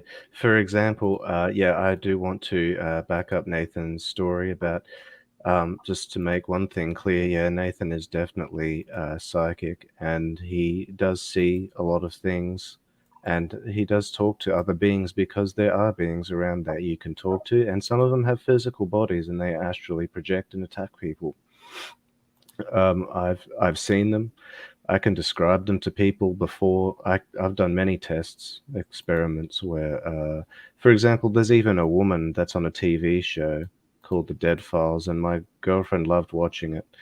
And she saw some kind of being, and it was very unique looking. And I actually described it before that came on. And then she described it exactly the same as I did, and my girlfriend just sat there with her mouth open. But and she sees them with her eyes. She has seen one time. She has seen a. She can't talk at the moment because her chest is in a really bad way, and she can whisper at most. And one night she woke up absolutely terrified and grabbed onto me while I was asleep and said I wouldn't wake up, but she was holding on to me because this grey looking being came down through the ceiling and had its hands on her chest, and it had red eyes, and it was like almost like a grey. Imagine some of those evil grey things that you've seen in videos, except with claw-like fingers and red eyes. And these are the kind of beings that have been harassing Nathan as well, and they were masquerading as good beings that he thought would take him home to Orion.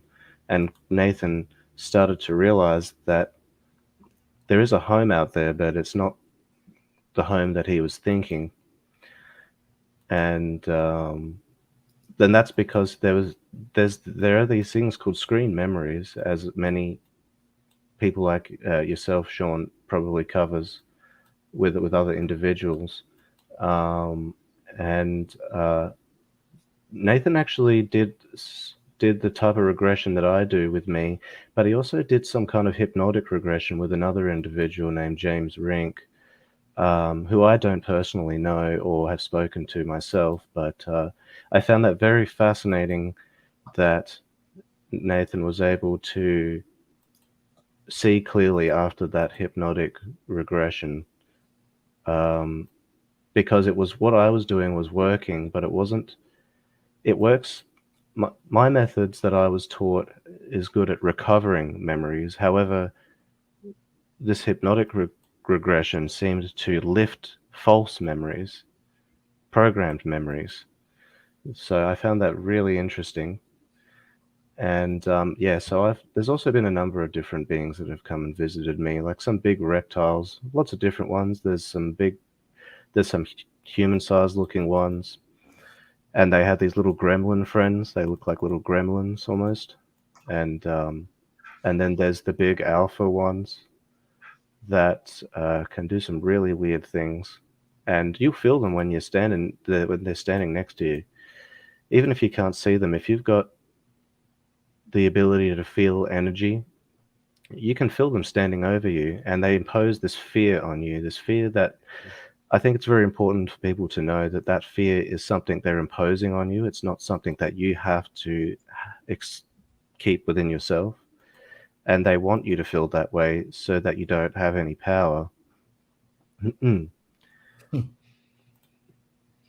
know, Dean, sorry, I don't Sure. want to scare people, but it's like I want to give people a little bit of an understanding of what we're up against, because you guys have been talking about screen memories, false memories, uh, memory recall. When you guys think about this with all the nanite technology and the chemtrails and like everything we can think of, the food, we even got you got GMO people on YouTube.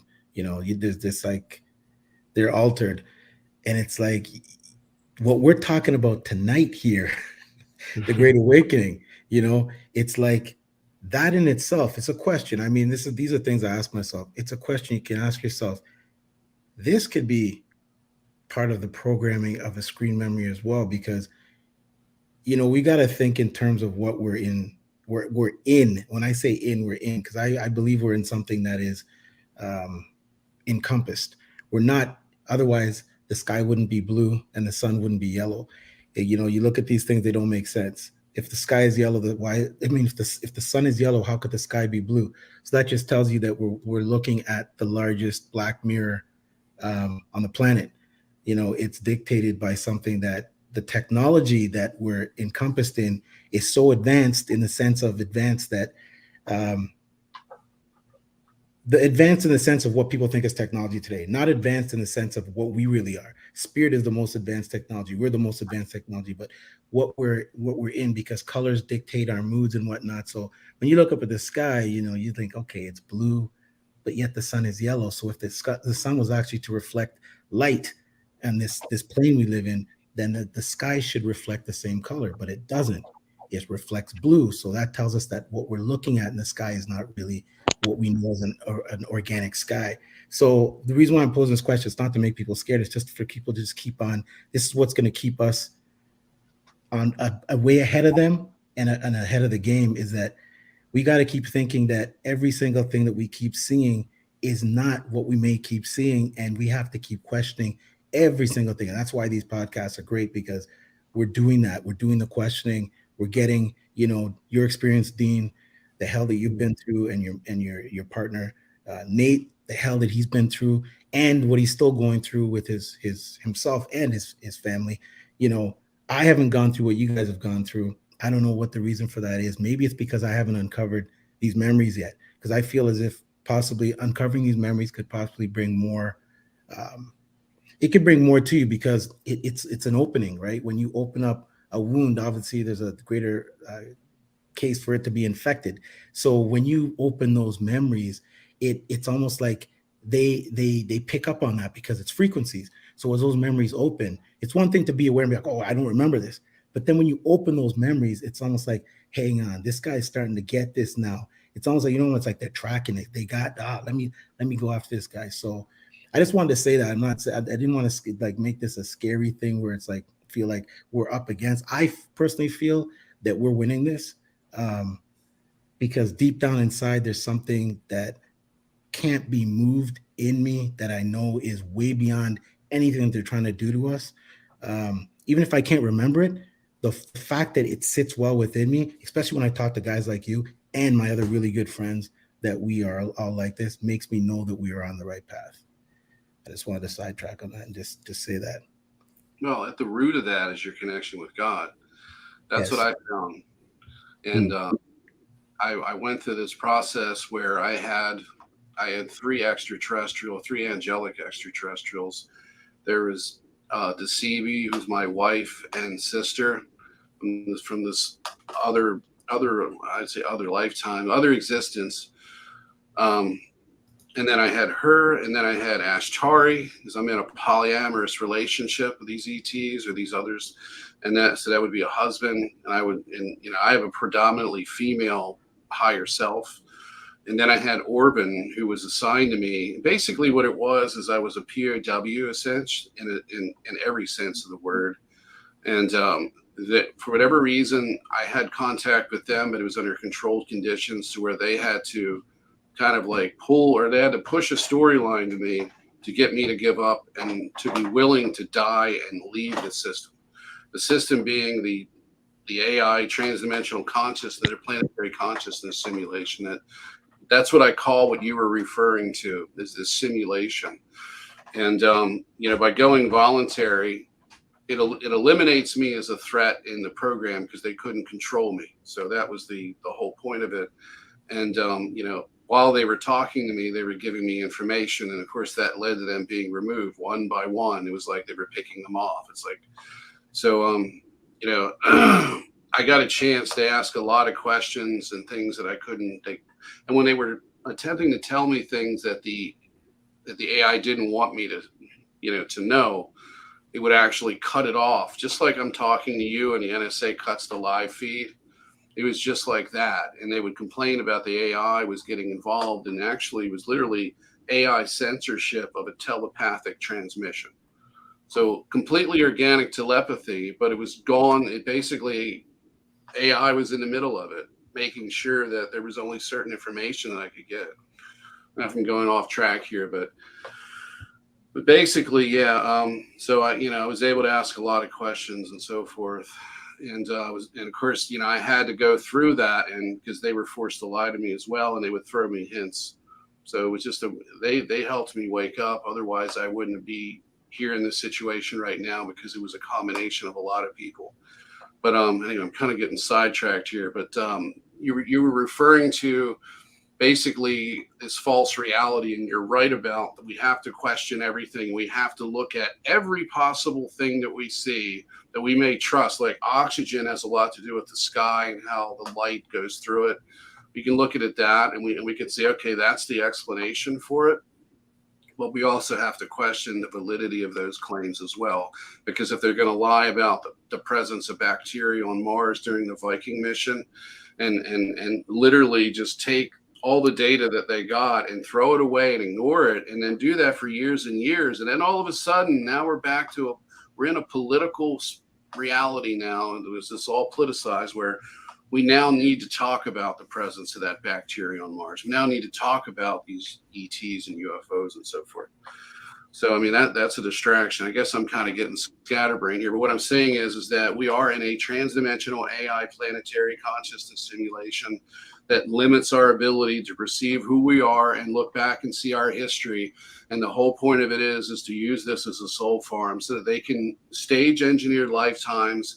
They can fracture our souls and use it for slave labor, to fight their proxy wars, to do whatever it is they want us to do on multiple timelines. and they profit from it because they're literally selling souls, just like the slavery days. It's nothing's changed. Is that, you know, they're doing it to everybody. We're all in one big plantation, and we're being plucked off. That's why people disappear out of national forests and everything. But yeah, we have to question absolutely everything. And you know, when they push something really hard, that's what we need to question first, as to why are they pushing this now? What is their agenda behind it? Because everything has a nefarious, basically, origin, it seems like these days. So, yeah, you know, we are in a simulation, and that has to do with the manipulation of really the removal of our psychic abilities. They're blocked, and they're blocked because there's a resonant frequency affecting all of us, which and it allows them to do what they want to do with impunity, so that we can't detect them. If someone was messing with the timeline, we'd all be able to know who it was and anything about it. We can look backward and forward in time, you know, and figure this out. So that it gives them the ability to abduct you and then take you out of this reality, put you in another, and put you back in at the moment you left, so nobody knows, including you. So yeah, we got to question everything. I don't know if I got off sidetrack there or not, but a lot of stuff. But go ahead, Dean, if you want to hop in and throw out some wisdom. Yeah, sure. There's a few things, I suppose. Yeah, and you know, I don't disagree with a lot of things that Nathan's saying. As a matter of fact, I've had a discussion with him that I think people need to be more patient with each other and attempt to understand one another's perceptions, because there's been many occasions where people have mistaken my words for what I actually meant, and I have mistaken other people's words for what they actually meant. And it's just because people have many different ways of speaking and communicating, and you'd really got to understand their intent, and you can only do that by talking to each other, and the person that you're trying to understand has to talk to you. And he's not wrong about the multiple lifetimes thing and the people being subjected to mind control through different lifetimes where it's interconnected and things like that. I mean, you know, I will say, Nathan, I did see, he already knows this, that I did see these things that he was talking about where he had these etheric cords attached to him, and it went back to somebody that looked like him. Well, a body that looked like him in a lab that was white with a chair. I remember seeing a swivel chair, like an office chair, just like something that a doctor would just casually sit in. You know, nothing special. It didn't even look like a tall chair. Actually, you know how they had the tall backs, some of the office chairs. This wasn't that tall. It was just enough to support your back, and yeah, it was just a very white environment, lots of white tiles, and I wasn't sure if this was something that was a screen memory at first, that maybe they were just putting this in his head, And I actually went back to my mentor and talked about it because she's had experiences like this with helping people, and she said, "Yeah, yep, very real, very, very much the case for other people as well." And I was quite surprised about that. I was quite surprised. So, whatever that is, that's very interesting because I know when people astral travel that they can have that the cord that keeps them to their body, the tether, so they can go back to their body. And I will admit something as well that I do a lot of astral traveling myself, and I'm not always conscious of what I'm doing. Uh, and there was this lady, I think I do owe her this. Her name's Rebecca Rose, and she helped me realize that some of these things were going on with me because she said it on James So Rink's show actually, you told me to and stop. yeah, yeah, and there was the and this guy Steve Cambion, who I like watching. I like him exposing the grifters. I want to understand. I don't have a bias. I want people to understand that, and I like what he does, and I want him to keep doing it. But it was very interesting when she started talking about me and even said my name. And at that point, I couldn't say nothing because she seems like a maybe to some people she seems like a crazy person, but I'm sorry, I do exist. I am real, and I do help people in my sleep sometimes. I've been told this many times, and I do remember it sometimes. I've gone in my sleep to some weird base, and I was talking to someone, and I was actually where I was astral, as in I was astrally visiting someone that was physical, at a physical place with it was like a almost like an island type base, like a Nazi base, and uh, and I remember these Nazis being everywhere, even though they weren't in my vicinity. I was talking to this woman in this house, and she said, "You have to go because they can tell they have the ability to tell you're here."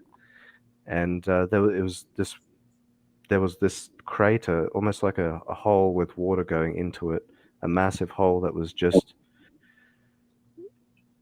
I don't even know what on earth this place was, but it's like these islands were on the edge of this waterfall that's going down into the earth, and and Rebecca described me very well. I'm wearing jeans and a shirt right now. That's all I ever wear, except for shorts when it's warm. And I do have technically red hair because in my driver's license, when the light's shining on my hair, I have auburn hair. So there's some pictures of me where I have black looking hair because it's just because of the moisture in my hair. But when there's light on my hair, it's red. It's very auburn red. And even my girlfriend will, she if she could speak, she could attest to that. I mean, it's in my picture anyway. I've got it still. And so yeah, I think it's very important to consider everyone's perspective. Yeah, that's true. um, and don't be too mean to everybody until you really know they're mean, and give them some credit where it's due. I That agree. doesn't mean people have to be put on a pedestal. As quite the opposite. I think we just need to embrace one another a lot more and try to be patient at working together at what is going on with everyone and everything. Do you Yeah. guys Well, I got something I wanted to add about this yeah, real go quick, ahead. Go ahead. Go ahead, Nate. so you have more of a wider understanding of this. I didn't know who Rebecca Rose was until I saw the journey I think it was last year's Journey to Truth conference. Okay, they're all seem to be in Chicago. Wasn't this one, but it was the last one. And I was watching it. I started watching a couple of the people there, and for some reason I picked her first, and I'd watched a little bit of somebody else. And I got in about 45 minutes in, and there was something familiar about her, but I likened it to being somebody that just a type of a personality that people that I've associated with before. I don't know how to describe her personality. It's I don't know, but she has a unique personality that you see exhibit in other people, and that's what I thought I was picking up on. And then about 45 minutes in, there wasn't anything specific that she said that did this to me, but I started to shake, and then I started to cry pretty heavily, and it was really, really intense to the point where I had to turn it off, and I haven't watched the rest of it. It's been a couple of months. And that set this thing into motion because I didn't know what that was. I thought that it had to do with something that I had experienced and that she had brought it up, and at a subconscious level, it affected me. But it wasn't actually that. It was and it was just like with Arkeem. When I came on your show, Shawn, and Arkeem looked at me and was like instantly picked it up that I was in, that he knew me before. Well, that's what this was. And I didn't figure it out until after he had seen her talk about him and say his name. And as soon as he showed me the clip, he's like, here, fast forward to this time. And it was the Steve Cambion show. It was like 3 hours in, Truth Seekers. And it was right at the end of it. Because as soon as she started talking about him, he just started to talk over and was like, okay, I've heard enough of this wackadoo, because she was the wackadoo of the month. He started this new thing, wackadoo of the month. So we're obviously, so this is, I'm a wackadoo. Shawn, you're a wackadoo, according to Steve. So is me. And this is his cherry popping celebration, because he's officially a wackadoo today. He went public and talked about this stuff. But it's just, I haven't had that type of reaction with anybody yet, but I picked it up, and then just recently, within the last week, I think I was either watching the video again or whatever it was, but I watched it again, and then when she mentioned his name, I felt it. I felt the physiological impact on my body, like it was like a thud in my chest and my face, around my neck area, when she said his name. Now, of course, that could just be a shock reflex, but it was more than that. And then I got emotional again, and I realized where it was. I was in the program with her, and I knew her from before, just like I knew Dean. Okay, and so what we figured out is this is kind of something that's been going on and planned out at the level of the higher self. And what he talks about is his higher self leaving isn't just when you're asleep, it's when you're awake. I've had 2 women, and I think I might have talked about this. One has a channel here on YouTube, and she saw the 2 of us in her dream, in an artificial dreamscape that our higher selves collaborated on and implanted in her, so that she would see both of us. And then later, like 3 months later, she found my YouTube video in an abduction support group on Facebook and saw me and said, that's the guy that was in my dream. And then when she contacted me, okay, and now there's evidence of this, because if you look at my my first ET abduction video, you'll see the correspondence between her and I under that one, and I think another one as well. And when I talked about the grays having, in this case, chalk white faces, it's like a different type of a gray that's taller. She had the same experience, that with the same artificially engineered, entities. So she knew that I was telling the truth, and then she contacted me, and then all 3 of us, spoke, and then we realized that our higher selves have gotten together and put this dreamscape into her so that she would reach out to me at a later date. Subconscious psychic networking and subconscious psychic programming, it's there, but it's done by the positive side. Another woman who contacted me because my higher self literally came into her bedroom looking like me, not as I used to look, but how I am now, so that there's an association that can be made between her and I. And this entity that came in and healed her foot because of Draco. Like they always do, they go after your legs and your feet so you can't walk, and they inflict pain, and they inflict tissue damage. Well, she's on my lab too, and it's constant voice to skull harassment and these painful attachments. And I took it off of her, said something to her, and healed her foot, and then left. And then she found me on Facebook. She found me through the same way. Zuckerberg's not doing his job, I guess.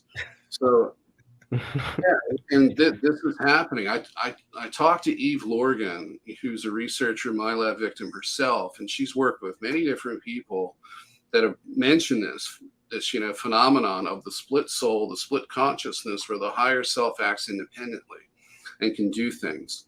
But when you're under the Draco control system, that literally you're under their control. And what they did is that there's a supercomputer aspect to this. It's transdimensional computer technology. It interfaces with the collective consciousness, the mind of God, our complete conscious reality.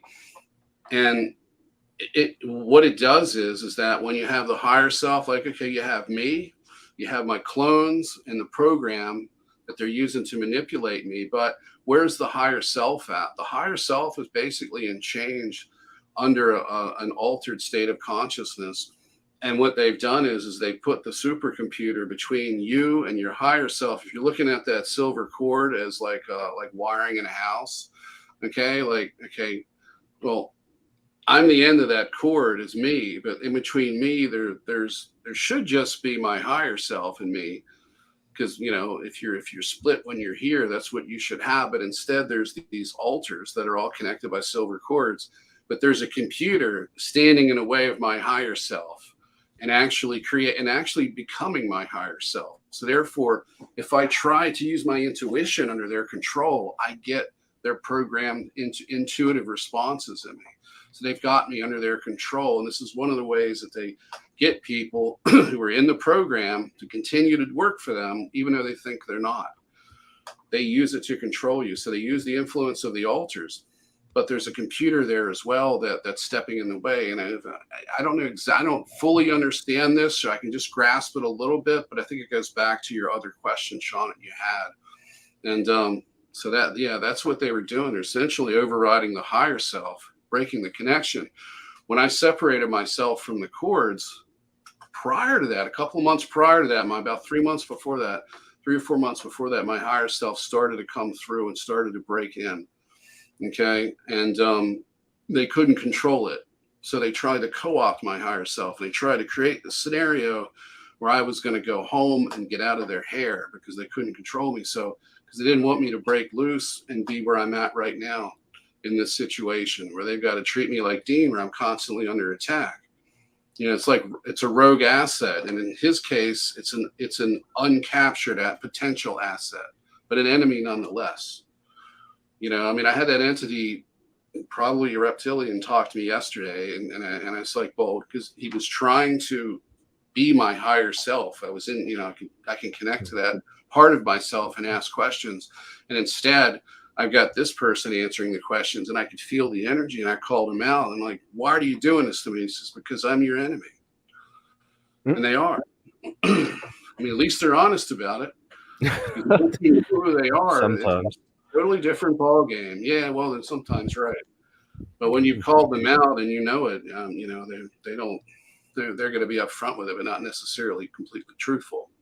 But yeah, so this thing with Rebecca is just starting to hatch. I'm surprised he brought it up because I didn't think he would this time. I think he was going to wait for a little bit. But it's a delicate situation. She's looking for him. He's trying to reach out to her. And the biggest problem that he has is being connected with me, in a sense, because I've been the outcast of this community. I try to get myself into it. I've reached out to people for years, even before this community really existed, and I never got any response. And since I've been here and I've gone public, Shawn, you're one of the few avenues that I can actually get into this, because the way this program works is that they take the people in it. A lot of them have altars, and the ones that are under the real company men and women, the altars, that is, they're the ones that persuade that person, the placeholder is what I call them in society, to avoid certain people. So it's a way of controlling everyone, even though they can't fully control them. James Rink, I wish I could say he's a friend. I tried to be a friend, but the altars wouldn't allow it. He was nice enough that he had a moment of clarity and helped me, even though I didn't ask him. I wasn't asking for anything. Just, hey, can you answer a couple of questions? This is what's going on with me. And he immediately said, I'll do a free hypnosis session. That was the part of him that is in line with our agenda. The part of him that's not in line with our agenda or even his best interests are the alters that are totally controlled.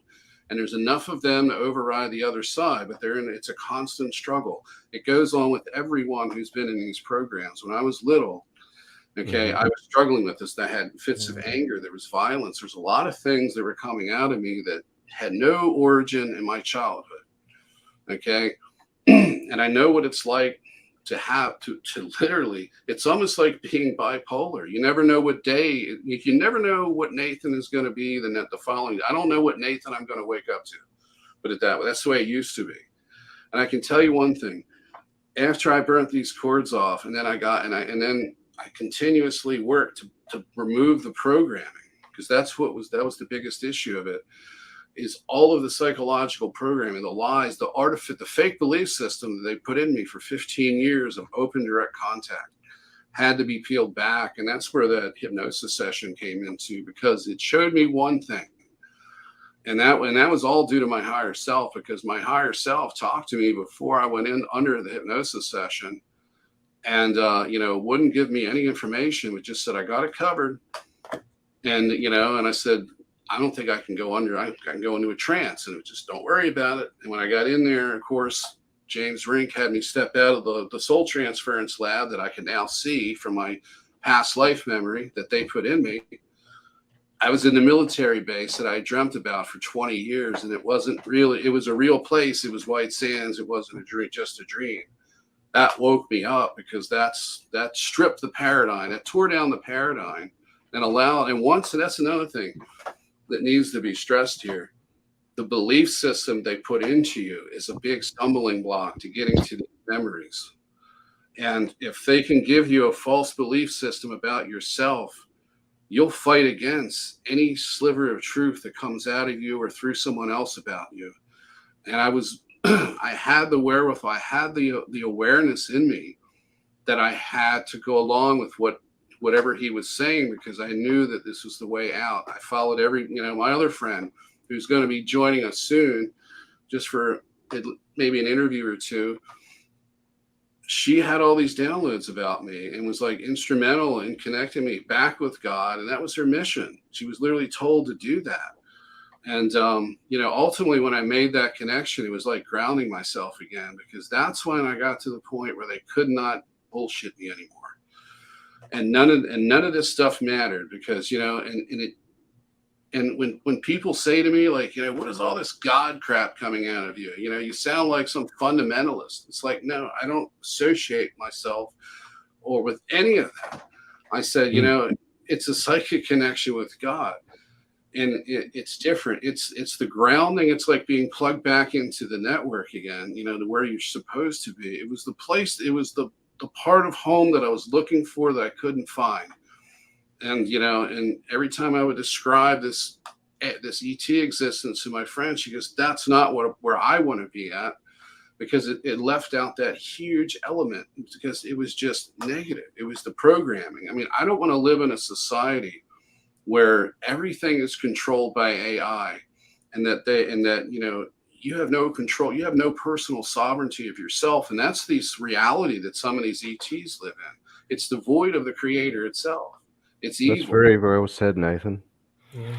Oh, it's your turn, Dean. So what do you got to say about it? Yeah. Well, I think that is what the Gnostics were trying to teach about Gnosis throughout history. And I think sometimes they get a bit of a bad reputation because of how things have been twisted by the bad guys so much. I mean, they infiltrate everything. They turn everything against each other. People, ideas. And I think some people just forget sometimes about what's most important is the intent. And you can very much sense the intent of others. And even then, sometimes there's some more depth to it than that. Like what Nathan's saying is that this individual, James Rink, he did help Nathan in a very positive light. But then there are some aspects there that are concerning a lot of people that are potentially negative, not to do with Nathan's experience, but to do with whatever is going on with James and some other people. And I've had one of these experiences myself with somebody that would go by the name of Tyler with two Y's. And I do not know who this person is 100%, but when I tried to help them through a private conversation, my girlfriend was severely telepathically attacked, and I had never witnessed anything like that yet this lifetime. I had never witnessed this. She saw a reptile with blood all over them, and she somehow could tell it was a child's blood, and it was smiling at her, and the moon went red. There was a full moon at the time, and it was yellow, and she's freaking out, going crazy, I know, like I've never seen before. And she goes, "The moon's red. The moon's red." Like she's trying to ask me if what's wrong with the moon, and I'm looking at it, and it's like it's yellow. And she was just getting worse and worse, and couldn't even make any sense anymore. She was just she couldn't even really speak. Like she was just like flailing around. And so I just got the sage, and I calmed her down while I was saging her too, and it went away. And I thought this I had this knee jerk reaction, like this person did this to us. And whether it was them or somebody attached to them, that I'm now starting to believe it is a being that is controlling them and trying to do some things through them. Like, because this individual has been on Twitter, and I do not know. It's very confusing for me still, but there is somebody that has been going around potentially causing some issues that many that have been helping him have been accusing him of grifting. And the name is E, or I the Spy. Um, and from my understanding, this person is also the person I spoke to that calls himself Tyler with two Y's, but he has multiple accounts and um, multiple, a lot of things going on with this person that I don't fully understand. And I think that I did say I would talk about that a bit in my experience. I told people that I would talk about that today, and that's what I've just done. And that's as much as I know. Except I do know there are some people around him doing Luciferian stuff as well. I can see that psychically, and I have seen some people connected to him on a video very briefly doing some kind of strange ritual with the sun. I don't know if that's a good or a bad thing, but I was sensing bad energy coming from them, quite bad. And whatever that means, I really think people need to get together and discuss this on an open platform where people, uh, people can really see it, like as many people as possible, because it needs to be sorted out. And maybe this person can be spared pain themselves, because there's many that are still under the perception that this individual was trying to help and trying to support Julian Assange as well. And yeah, there could be some very interesting things going on with that. And I just wanted to put that in there because it links very well with what Nathan's talking about James Rink and some other individuals. And I was very hesitant to address all of this in the past, but it's a lot of things have changed and come to light, and I think I think nothing's going to get solved by hiding in cliques and groups and talking in private. I mean, I think that's a good place to start, but I think that we, the people, are the ones that need to figure out what is going on collectively, and you can't do that privately. Ultimately, you. Um, so I hope I'm making sense with what I'm saying. Oh yeah. Yeah, Mm, totals. yeah, Okay. and that's my part on that. If you So guys need to say anything. yeah, okay. Let's go to this. I got a question about the Great Awakening coming from your guys' perspective. Um, I guess Dean, how do you see? Do you see the Great Awakening as something that's after death, or is it something that you would see playing out? We get all these scenarios about, people are so obsessed with this 5D. fifth dimensional world is gonna spring out of nowhere, and we're gonna have this 5D.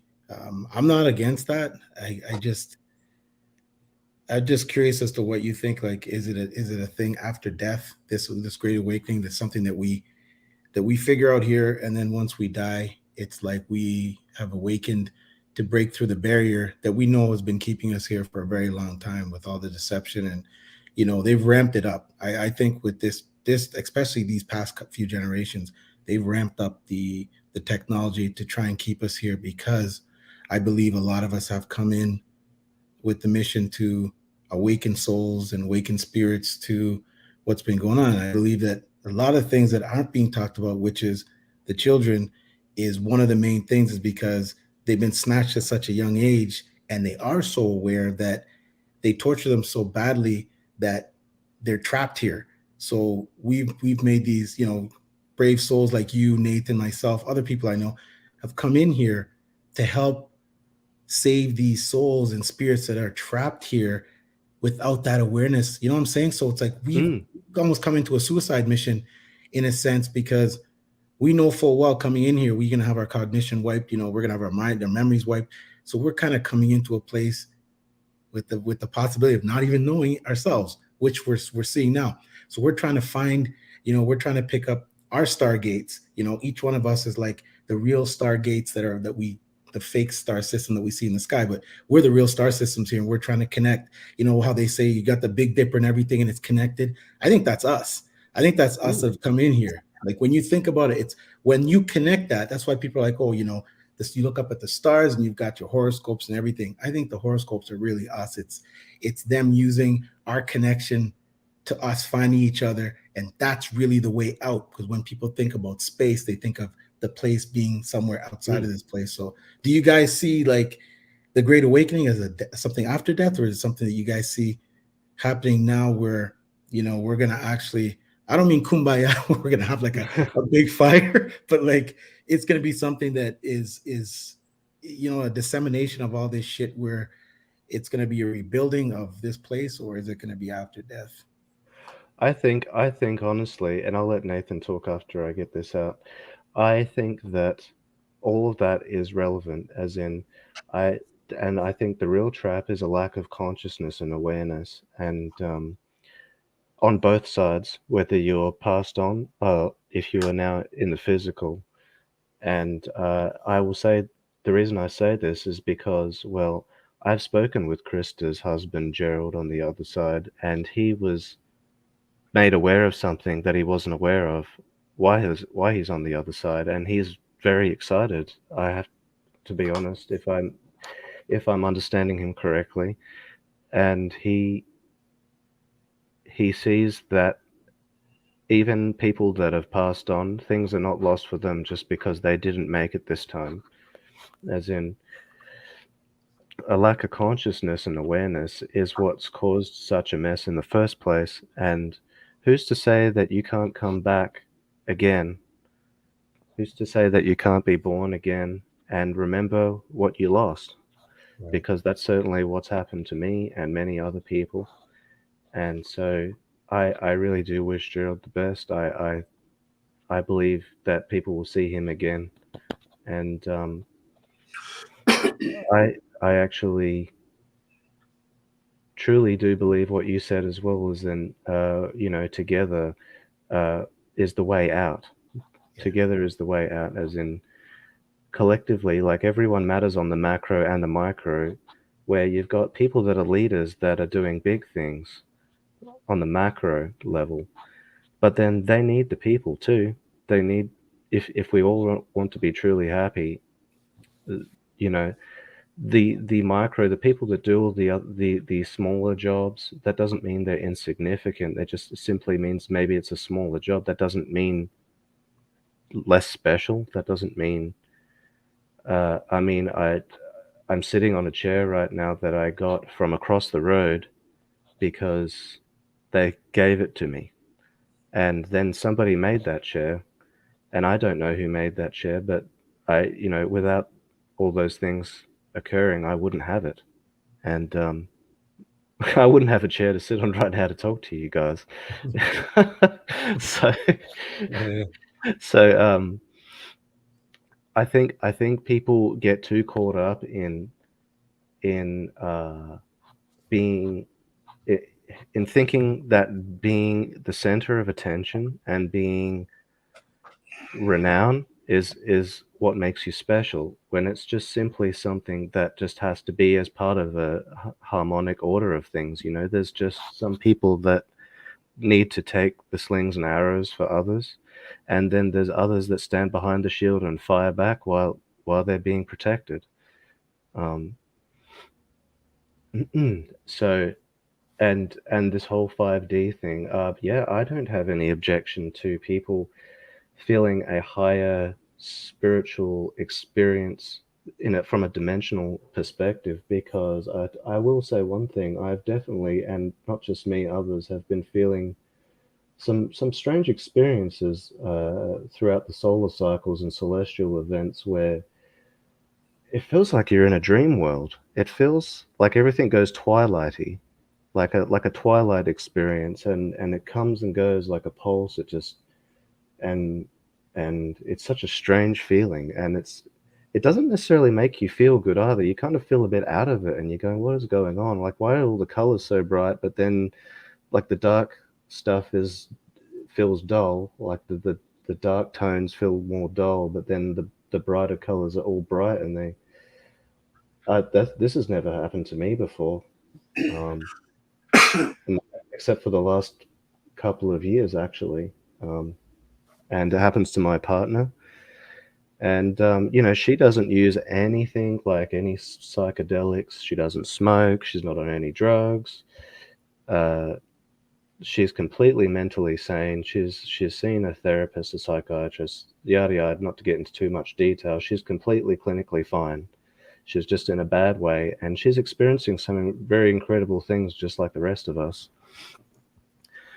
And I liked what you were talking about with the sun and the sky and everything. I think it's very interesting how important color is in our lives. I think color is there just simply for us to experience. I think a lot of reality is just the way it is because it's eternal, and there are just certain foundations that enrich our experience, and we wouldn't be happy if it wasn't that way. Because if you guys ever remember the story in the Matrix movie about how, I think it was the third one, with the architects talking about how they kept trying to make this perfect world where there was never any, like they needed to create one there where there was balance, because they kept trying to artificially force this fake heaven on people, and they just could not. They just kept rejecting it over and over, so they had to create something real. Yeah. Yeah, and I think that's I think that's how reality is. I think there's a balance. That doesn't mean that the bad guys have to be in control. As on the contrary, I consider that like a weed that needs to be constantly pruned, and I think free will sometimes lets some of these weeds through that can still be plucked. It's not fate. It's not a endless cycle. It's the cycle itself is just a duality that's part of a greater triality in existence. If you've ever seen Marco Rodin's work, he's an incredible man. He's rediscovered a very special mathematical equation that proves that free will exists. Essentially, there's a zero factor in his sequence or algorithm that basically it exists there intentionally. You can mathematically figure out the equation, and that equation itself shows you that there is a part of it that you simply cannot comprehend. There's probably like nine parts aspects of it that you can comprehend that are static, and then one part that's dynamic that just it's just there. And you could refer that to the God spark even. So very interesting stuff. Yeah. It is. It is. Well, what I wanted to add to that, what he's saying is right. Um, everybody has a certain uniqueness about them and a certain worth. I think we're all equally worth the same.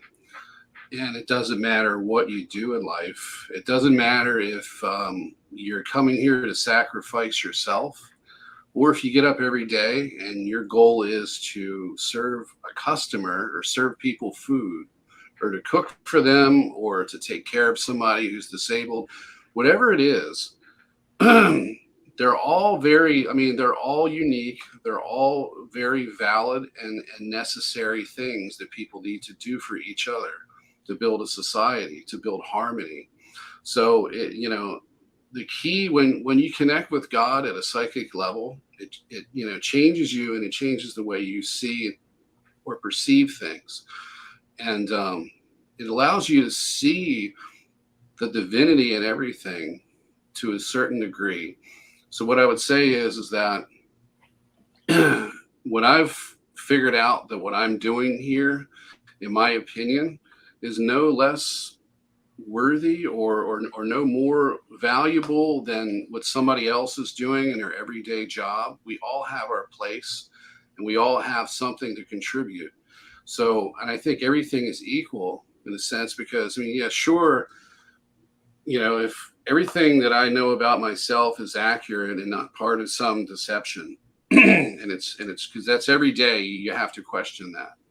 I don't put that above anybody else's life, mission, unless it's negative, unless it's harmful. So I think we are all incredible, creations and a reflection of our Creator. So, and in many ways, that's the destruction of the ego. What I've just exhibited here, but at the same time, you have to have a certain level of ego to exist. So it's not the complete destruction of it, but it's the recognition that we're all important and that nobody's above anybody else. And when you realize that and you take it to heart, then you're really resonating with God, and that's the most important lesson that I think we all should learn, because that stops people from becoming monsters who think that they're better than somebody else or they deserve more than somebody else. Because I mean, I benefit and I experience joy through other people. If you can do that, then you are in resonance with God. And that's what this is all about. If we were all working together out of love and respect for one another, and we are all connected with God, none of this crap, none of this stuff would be happening right now. And as far as, I guess going back to the original question about what's the Great Awakening and when do we really wake up? It's the here and now is when we wake up. Our purpose is to exist and to have experiences and, to connect with each other, to learn to love one another. It shouldn't even be something that we have to learn because it's been taken away from us. And so we really just have to get back to practicing it again, because they've separated us from each other. I mean, we cannot connect at a psychic level to each other. Very, very little. It's heavily restricted. If we could feel other people's pain, we would act differently towards them. If we could really experience their joy, then we'd actually feel that we had a place in that whole happening or that whole event. We could connect with it, and it becomes not just theirs that we appreciate, it becomes ours too, because it's a collective reality. So, part of the awakening is to connect with other people and to realize that we're all special. and that we all have value, regardless of what our place is and what our jobs are in society. And it bothers me when I see people that, because they've risen up the corporate ladder, that they feel they're better than everybody below them. It's disgusting. And that person is miserable. If they're miserable and they spread misery, and everybody below them resents them. So is that the way you want to live? No, obviously I don't, and I don't think anybody should or want. But we're actually conditioned to look at things like that, to want to be that person. In TV, movies, that's what they exemplify. That's the model citizens, the one who rises to the top, and like the super soldier said to me, "This is what you get for serving the system." I got my McMansion as a guy in my Telegram group after he heard me, talk about it, and he looked at the pictures. He goes, "Yeah, he sold his soul for a McMansion. He's committing horrible things. He's helping to destroy the human race, and this is what he gets, and he's bragging about it as if he's accomplished something. Well, I could get that working 2 shifts at McDonald's. So screw you and your McMansion. But yeah, we're here to wake up in the here and now.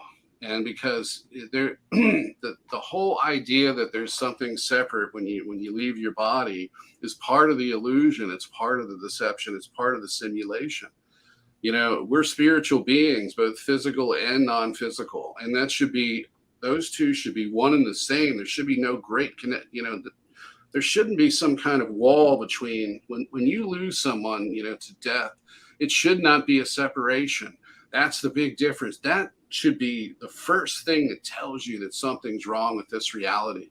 That was so fundamental when I was growing up, because I looked at these things and I'm like, why are people accepting this? I have memories walking around in a park in different places, where I would ask myself the question, why aren't people psychic, and why are there people that have very low level abilities that they supposedly can't validate? Because you're told that, then you realize, well, it is real, but the ones that are able to validate it in a lab, that becomes a classified matter. It's got to be kept from the public, so that you only hear the Steve Cambions out there in the echo chambers saying it doesn't exist. Where's the evidence? Where's the evidence?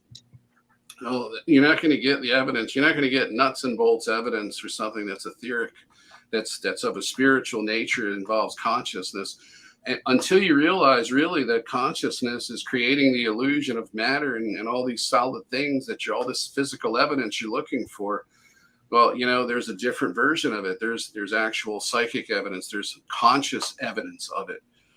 So, I mean, we're actually, everybody's waking up, and the whole purpose of this is just like with, you could go back, to the Bible and look at this and say, well, in a way, they're explaining the same thing. It's heaven and earth combining. Is what the end result of this is. There's no more ETs in the middle, between God and man. It's just, in humanity, we're all going to be basically, connected together in one infinite mind, experiencing life the way it's supposed to be experienced. There's, we're not going to wake up when we die. We're not going to, I always used to believe when you die, you'll figure it all out. Well, not in this world, because you're going to get recycled again. And your mind's going to get wiped, and they don't want you to remember anything. The Farsight Institute exposed that. What happens to you? You get zapped. You rise up to the edge of the magnetosphere, and there's a shield there, and there's literally a bug zapper looking thing with these electrode probe things coming out of it, and it zaps you, and it gives you amnesia, and then off you go into utero again. Or you're into one of these near-death experience heaven environments where it's just a place for you to kind of to be in comfort while you're being ready to be recycled and have your mind wiped again. So when you talk about the awakening, it's in the here and now. It's not after you die, because eventually, once you're awake here, death is just an illusion. It's just a different state of being, but there's no disconnect. There's no wall between life and death anymore. That's what the Bible talks about. The Bible is basically a combination of positive and negative groups, putting ideas in people's heads. And, I would say that judging by the way people interpret their religions, the bad guys got the winner's share of this, because we've got bad religions that preach an evil God, essentially a jealous, vengeful God that hates certain people and then props the others up that he likes. And it's a man. It's got to be a male, of course, because it's the patriarchy of and it's all about kind of like basically breaking down God and making it into an extraterrestrial type of persona. It's rather disgusting, but all of that's going to fall by the wayside, because then people will get a chance to actually reconnect with their creator. And it's complete. And it's the way I like to describe it is that when people try to or try to comprehend what heaven's like, well, that's the end of the simulation. Okay. So, you're a multi-dimensional being. You could be in the physical and in the spirit and have total control over it. That's the end of the simulation. That's the real awakening, is going from right now to that point in time. And it's going to take a long time to do that. You can't just flip a switch and expect people to adapt to that. It's got to be done over a period of time. We're waking up because God's waking us up. and using proxies to engineer the population for that awakening and to get rid of these extraterrestrials that have been using and exploiting humanity for a very long time. If, I have an understanding that it's about 1 million years, but this is going on all over the place. In fact, I got this in my higher self. I think it was 23 or 24% of this physical universe is under a quantum quarantine by soul slave traders. It's not just reptilians, but all of the ETs that people have experiences with that are all kind of like cooperating with the reptilians that are controlling things. They're all guilty of it. They're exploiting humanity. They live amongst us and they exploit everybody here. They've got to go.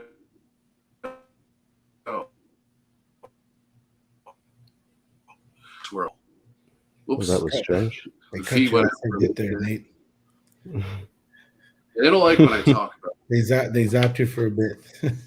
But yeah, the demiurge is pretty real in my opinion, as in there's a chaotic force that needs to be kept in balance that really manifests as a monstrous evil that pervades the minds of sentient beings, really. And I agree with Nathan. I think that there's also people from the outside that are trying to help areas that are contaminated with a mess like this, and sometimes they get caught in the mess themselves trying to help. Have you ever tried to clean have you ever tried to help somebody with an absolute mess of a building or something, or a house where it's just like a pigsty, and then you get partway through it and you just feel like you just start getting angry. and then it's a bit something like that, really. And I think it's easy to kind of lose your way amongst the mess. And the reason he's saying this, I sent him a video clip of from the Hoarder show. Oh, you know what I'm talking about. That was disgusting. Yeah, the poop lady is what she's known as. I feel really sorry for her, because that's like the worst form of cognitive dissonance you can imagine. To live in such a condition like that and not recognize it. That's one of the things that they do to us is how they attack us. Cognitive dissonance is one of their most effective tools, besides for extreme fatigue and sickness. They make you forget what you can do for yourself and others, and then you just sit and rot. Yeah. Yeah, that's all right. Then you just become part of the problem as well. Yeah, and that's why I use that video, because I put it in the Telegram group too, because it's a good example of cognitive dissonance at its highest level. I mean, literally, the woman's eating excrement. Eating waste and just living in it. And they said, "What do you think the smell's from?" She goes, "The dust and the mold." "You don't think it's feces related?" She's like, "Well, I didn't think so, but you got to tell me these things or I won't figure it out." It's like, well, for the rest of us, it's quite easy. But but if you want to apply that situation to a situation like this, people are walking around in a daze and they don't recognize that something's wrong with their reality. And it takes people from the outside coming in and waking up first to point it out to them. And then when that takes place, the system is there to attack us. The moment you start to wake up is the moment you start getting attacked. And it's programmed into society. The moment you speak up and take a stand on a social issue, doesn't have to be ET related. It could just be a social problem, a problem where people are being hurt. Everybody attacks you. Even the people, a lot of times, even the victims will attack you. They're programmed that, it's like, don't take me out of the house full of excrement. I want to stay here. And that's the way it is. I don't want anything fixed in our society. I want to keep believing the liars and keep supporting it and keep living a false reality and suffering the consequences. We've all got cognitive dissonance to some degree or another. In some ways, it's how you get through this mess, but it doesn't benefit you. You got to put an end to it. And what if that means giving up your life and sacrificing your comfort and dying over and over again, whatever it takes to get this done. I mean, when people like myself tap into their past lives, you realize that you've suffered substantially to help other people. And it's ultimately what I found out by tapping into myself and understanding myself is that there's a certain degree of lack of free will with me and other people like me. We do this over and over and over again because we carry out God's will, and this is that we have to be the balance. We have to turn it around, because once they've done this to a whole population of people, they can't save themselves anymore. So people will look at me and say, well, what are you doing? Right. You're talking like a wackadoo on a podcast with a couple of hundred people are going to see it. Well, there's a lot more that we're all doing. It isn't just me. It's everybody involved in this. We're all part of it. And anyone who puts their self above the rest of us, such as a Corey Good, for example, they're not the people you want to follow or listen to. It's the people that empower other people to be positive agents of change and put their self last are the ones that you need to talk to, and the ones you need to pay attention to and look within yourself, and try to connect with God if you can, but it's very difficult. For someone like me, it was virtually impossible. I wonder why do other people have these experiences and yet I have psychic experiences, but there's no God involved. It's because I was under their control the whole time. And I had cognitive dissonance, which is mind control. It's ultimately you're lying to yourself. That woman living in that house full of feces is lying to herself to the level that she can't even smell it and doesn't see anything wrong with it. To her, it's normal. The rest of us, it's horrifying. But that's really, in my opinion, it's a metaphor for this planet. That woman's house and the way she was suffering in it is a metaphor for everyone that lives on this planet. How can we sit and think of a house full of feces and urine and compare that to a world of suffering? And we're doing it to ourselves. Most of it's being done we're doing it to ourselves. The most of it. What they're doing is they're taking away God. They're taking away our connection with each other. That makes it all possible to go this far with it. But, while we're here, it's our responsibility for how we treat each other. And we're doing a horrible, horrendous job of it. And it needs to change. And people need to come together. Just like what he was saying earlier. We need to, staying in your comfort zone is not going to work. We all need to come together and network together and become a community. And I just wanted to say one other thing is that, the two of us had this issue recently where they had gotten into his head, and they've done it to me before too. They got into his head, and he's, a couple little minor things like blew up into this monstrous mountain of a dilemma between us that only he was experiencing and not I. And he broke off the friendship, and I'm like, okay, so I had two choices. I could react and be negative and say, oh, F him, and just be like what the programming would want me to do. Or I could, what would God do in this situation? What would I do as a person who's connected with God but not programmed? What would I do? And what I did is something that everybody should do. When somebody, it's like walking the yellow brick road of life. If you want to look at that as the path to ascension and freedom and sovereignty of the soul and of the human race, if you look at that as a pathway to, to like the promised land at the end of all of this, when one of us falls down, you pick them up and you carry them if you have to until they're able to walk on their own. So, we picked up right where we left off without a hitch, without a glitch. I mean, because I totally understood what was going on with him. And I knew that I'd been there myself many times. And a lot of times I don't even talk about it, but it wasn't something that was affecting our relationship. It was something that was affecting me in my personal life that they were attacking me over. But, we have to be understanding of each other. And when I point out that people in this community have acted negatively because their programs or alters have pulled them in a different direction that in response to where they should have went, I do it with the utmost love and respect for that person because I totally understand what's going on with them. I know that any of their weaknesses and personal flaws are going to be exploited, and that all it takes is to be in a weakened position. I've been there myself. I've been made sick, and the sicker you are, the harder it is to see through all of it.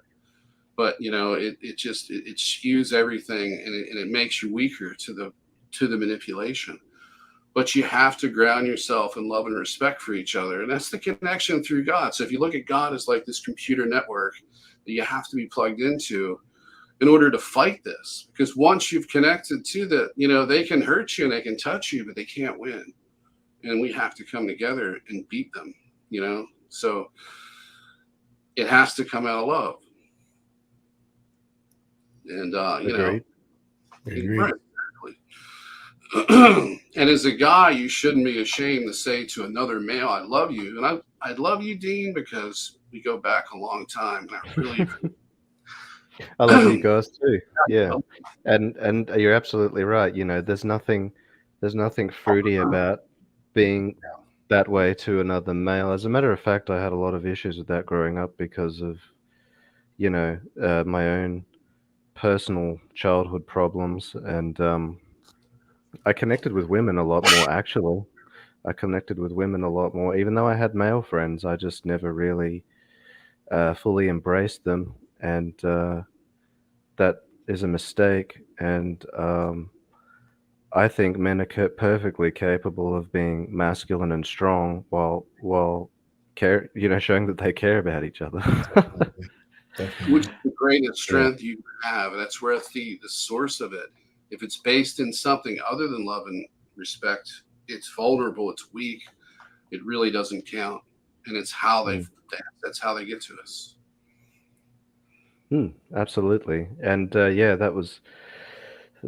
Nathan was saying was true. Yeah, I did indeed react that way, and I can say that I wasn't myself, but that which is true. I desperately needed medication, the antibiotics I have now, the ivermectin, but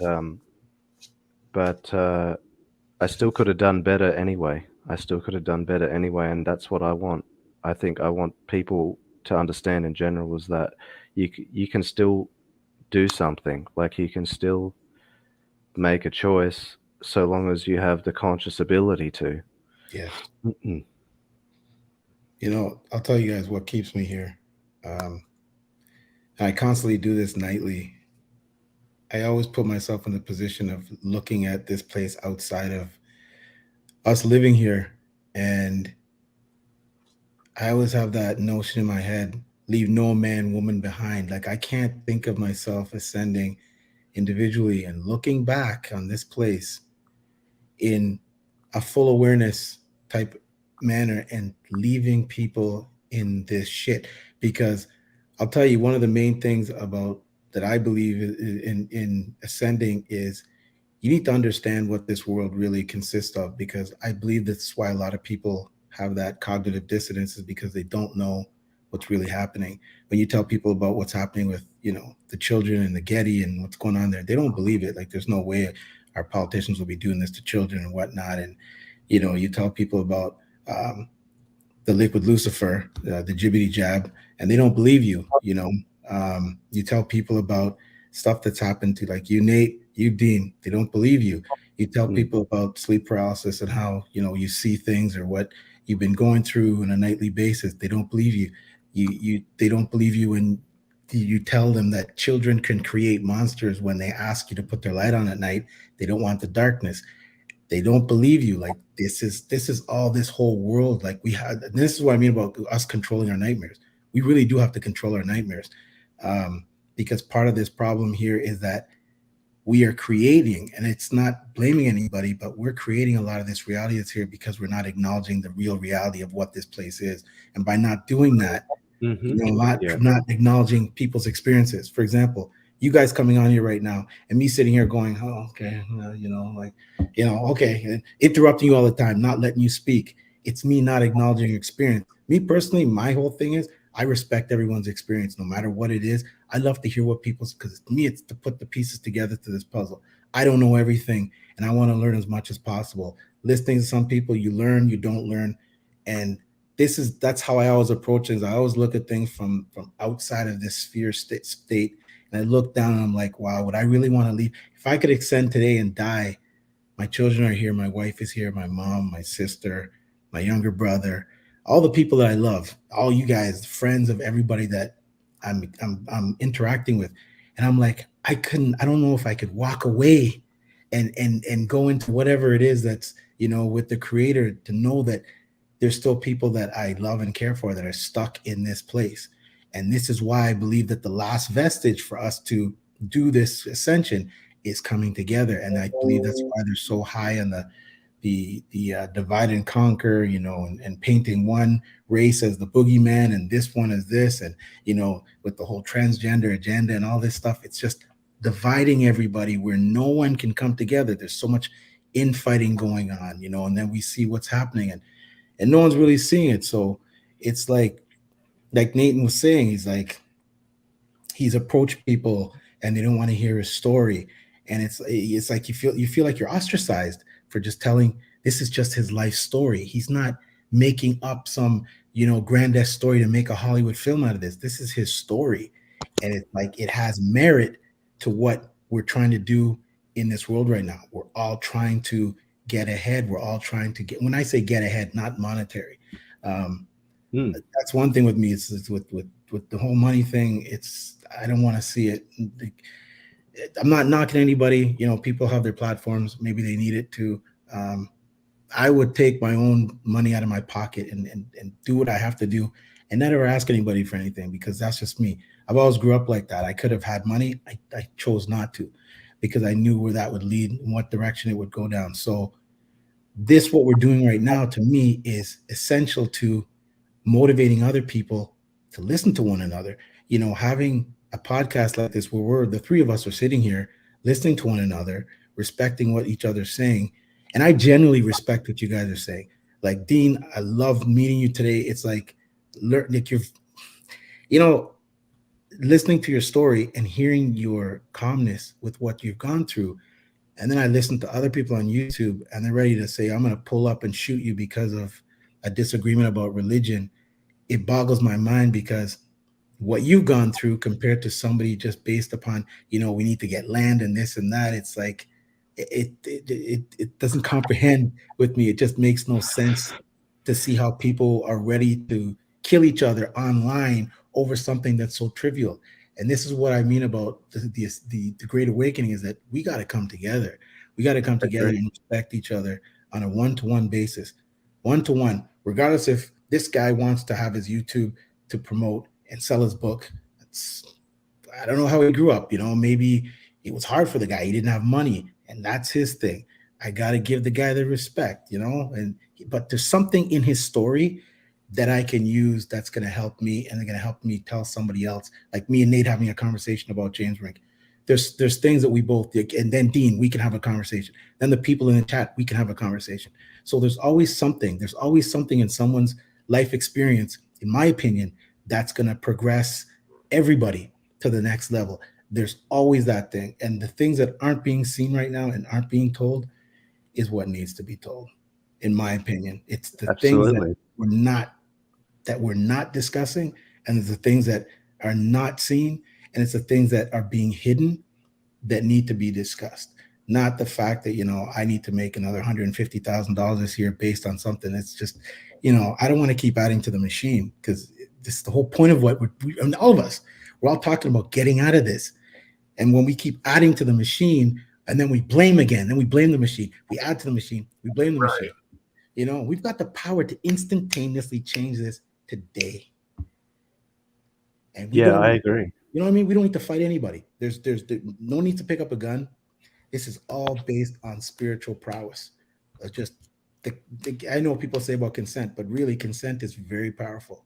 The whole thing about saying no 3 years ago, if the whole world would have stood up and just said no, if everybody came together in a conscious critical Hmm. mass. I know all of us aren't human, so that's another story. But all of the primes and the ones who, if we all just came together and said no, we would have changed the whole stratosphere of this place right now, and it would have been a different world that we're living right now. But I guess these lessons need to be learned. So, and we got to go I through, like Nate I said. agree. Yeah, 100%.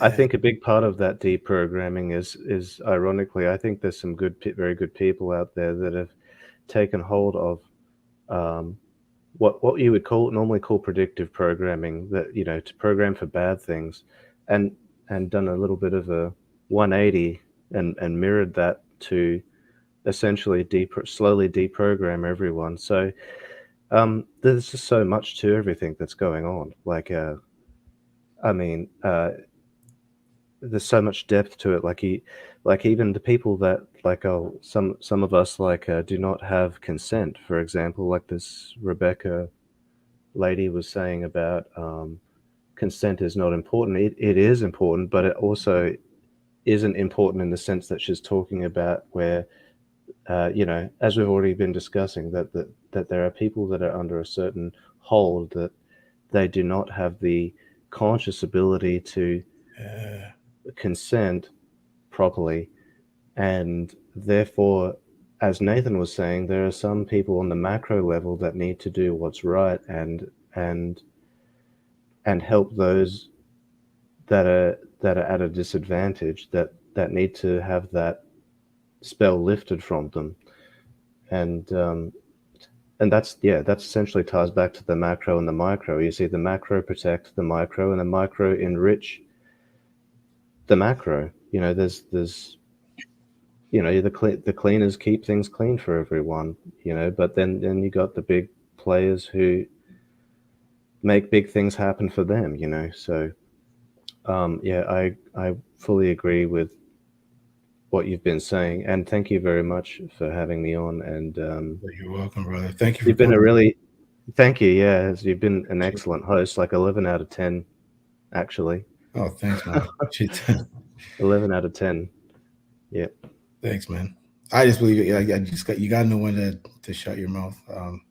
There's a time for me to talk. That's when I do my own live streams personally. But when I have people on, it's like we talked beforehand, and then we just let things go, and it's the platform for you guys to talk, right? It's for my turn. It's my turn to listen, right? It's not for me to keep interrupting and trying to get like so it's just like to listen to you guys. It's like that to me is it's very important. It's very important to have Right. the ear, to have that ear. So, but I appreciate you, brother. Like really, it takes a lot of strength um, coming from where you're coming from and what you've been through, and to have that quality in your heart still. Because I'll be completely honest, and I'm not gonna lie. I don't know if I have that in me right now. If I had to go through what you went through, I know I'd have a lot of just the fact that I had to go through it, knowing what you know and knowing what I know. It's very admirable to see that. And this is what I mean about people telling their stories and others listening to see, because I think we could learn from that. Definitely learned from you tonight. So I appreciate you, brother. Appreciate it. Thank you. I appreciate you guys too. And I've really enjoyed listening to both of you. Even though I talk with Nathan a lot, it was really nice to listen to both of what you had to say in exchange. And I think you actually are quite patient in your heart, quite sufficiently patient, and everybody has their own path and experience.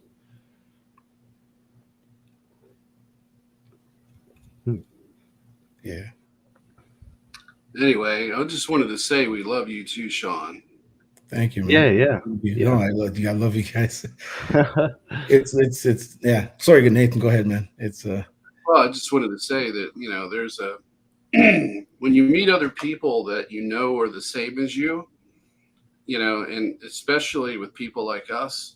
I don't know if you fully understand who and what you are, Shawn, but you're one of us, and there's a foundational love there that comes from God. It's like you're part of this network. It's the best way that I could describe it is you could drop us in a land of shit and misery and say, here, it's time to go to work. And you would enjoy the fact that you're working together because this is one of your this person is just like you. They're completely connected with you. They're one and the same as you. So Right. at the, you can call it the angelic level, the prime level, whatever you want to describe it as or classify it as, there's a certain particular connection between all of us. And once you shed the programming and you recognize it for what it really is, then it really comes down to one basic component, which is love for each other. And there's a unity there through that, through God. It's just, it's already there, and connecting with that is what's most important, because once you do that, we it would it excuse me, it makes conversations like this possible. It makes the struggle possible. And, and as far as you downgrading yourself and saying I couldn't do that, or maybe I can't do it, I think you very well could. I just think it depends really on what your role is in the here and now. And if Mm. that's not what you're supposed to be doing, you're supposed to be doing Mhm. something else with the same level of passion and strength. Yeah, So agreed. it really doesn't matter, but overall, yeah, you could do it if asked. I If know it what was you mean. required to be, I think you definitely could. To, and you could do it at the same level as anybody else. And you have those qualities in you that we have, that we, I mean, I don't like money either. I don't like the entire system. I Yeah. see it for what it is.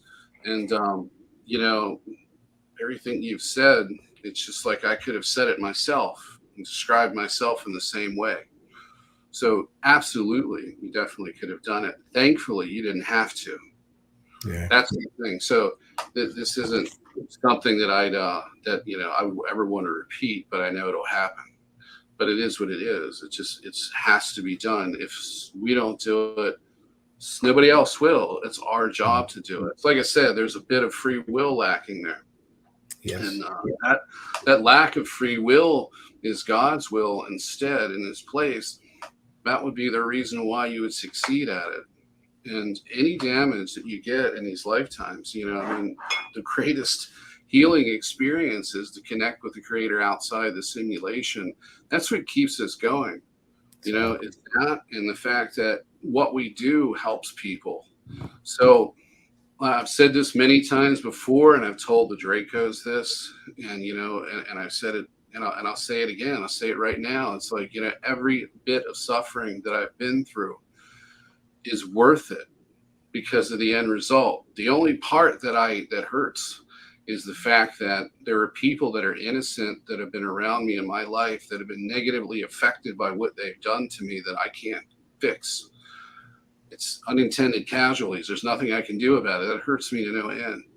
But ultimately, in the big scheme of things, it had to happen in order to get everyone out of this situation. And once that takes place, this place will have to be protected. And then those of us who came here will move on to another place that needs help.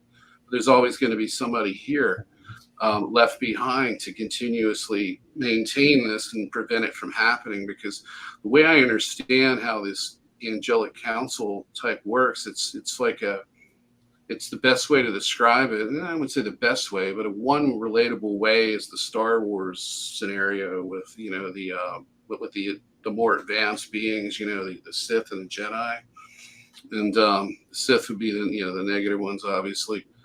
But I mean, we live amongst everybody else as the guardians, and it's our job, and that's what we do. I wouldn't do anything else. It's who we are. Yeah. So when you tap into that, you find an incredible amount of strength, because that strength comes from one single divine mind and source, which is Creator. our Creator. So, Mhm. and so absolutely, you definitely have that in you. Just be thankful Agreed. you didn't have to do it this time. You got a I little know. bit of it in your mission. No, you Doesn't know mean what? be I'm over saying with. I'm saying that because I know I from judging from coming into this place at a young age as a child, things that I went through, I know I've been through that before, and I think that's why I've got that. This lifetime, it's like not this time, and especially when I see the stuff that you guys are going through, I think because I did go through that, it kills me to see people go through this, and it's like I don't want this to happen again if I need to be a protector. Because I know once I leave this place, like you said, Nathan, there's other places which I've already signed up for consciously to go and help, but I know that I'll be going in there with my full cognitive abilities. As long as I can go into a place knowing I can go in with my full weapons, I don't have any fear of that. I don't want to be in this situation again like this where, we're constantly being bombarded with this repetition of not having the minimal amount of operating system, for this. No, this is a hard Right. one, really. This is a hard, man. This is a hard. It's quite a mess, isn't it? Isn't it? It's a tough. I'm not gonna lie. It's a tough experience, man. I'm not gonna tell people, oh, this is a tough experience. When we do come out of this, it's like you're gonna be on steroids, man. Spiritual steroids. That body's gonna be, it's an experience that is gonna be etched in our eternal. That amnesia will be gone, but it'll be in there. So, but yeah, well, they do call it heaven on earth for a reason. So I think collectively that's very possible, extremely possible. Yeah. So, all right, guys. Appreciate you guys coming. Until next time.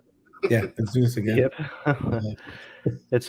It's been a pleasure, and I'm happy to do these again. And I guess I'll be meeting some of Nathan's other friends in the next week, and actually over the next couple of weeks.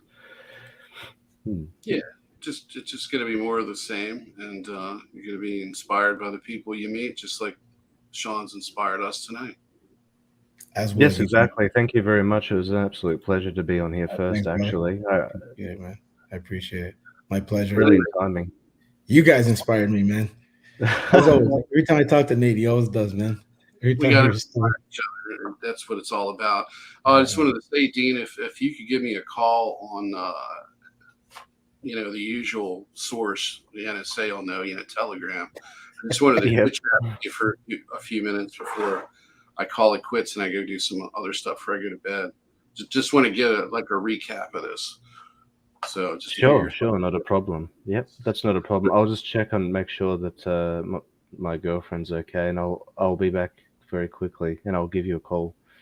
Yeah, just send me a text when you're ready to call, and I'll be in and out here. So, but I would just wanted to go over this with you because for everybody who's wondering, it's the first time we've done this together, and you got to kind of go over it, and you got to process it and get ready for the next one. So thankfully, I get to do it with somebody else instead of doing it by myself and my higher self and all of that. And, just it makes it better when there's more people involved, especially good people. Yeah. Absolutely. Yeah. All right, brothers. And to the chat, thank you guys so much. I'll just say, you guys know I love you, man. You guys are the best. I love you too. And everybody out there too that's here with us, we love you too. And thank you. God bless. God bless. Thank you for listening and watching, and most importantly, think for yourself and consider everything that everyone said. Thank you. All right, brothers. All right, we got to painfully end this until next time. Until next time. It would be great. If we could all stop over and have some refreshments and just kick back. I think we did it tonight. We were slow to start, but I think we had a lot of good, emotionally, driven, positive things to say at the end that really made this worthwhile. And I think people will get something out of it, and it'll only get better from here. Yeah, so anyway, Shawn, it's your job to terminate it, and we'll see you soon. All right, man. Appreciate you guys, man. Really. No worries. Take it easy. Have a great night, man. Chat. Love you guys. I'll see you guys again soon. Take it easy. All righty. Take care. All right.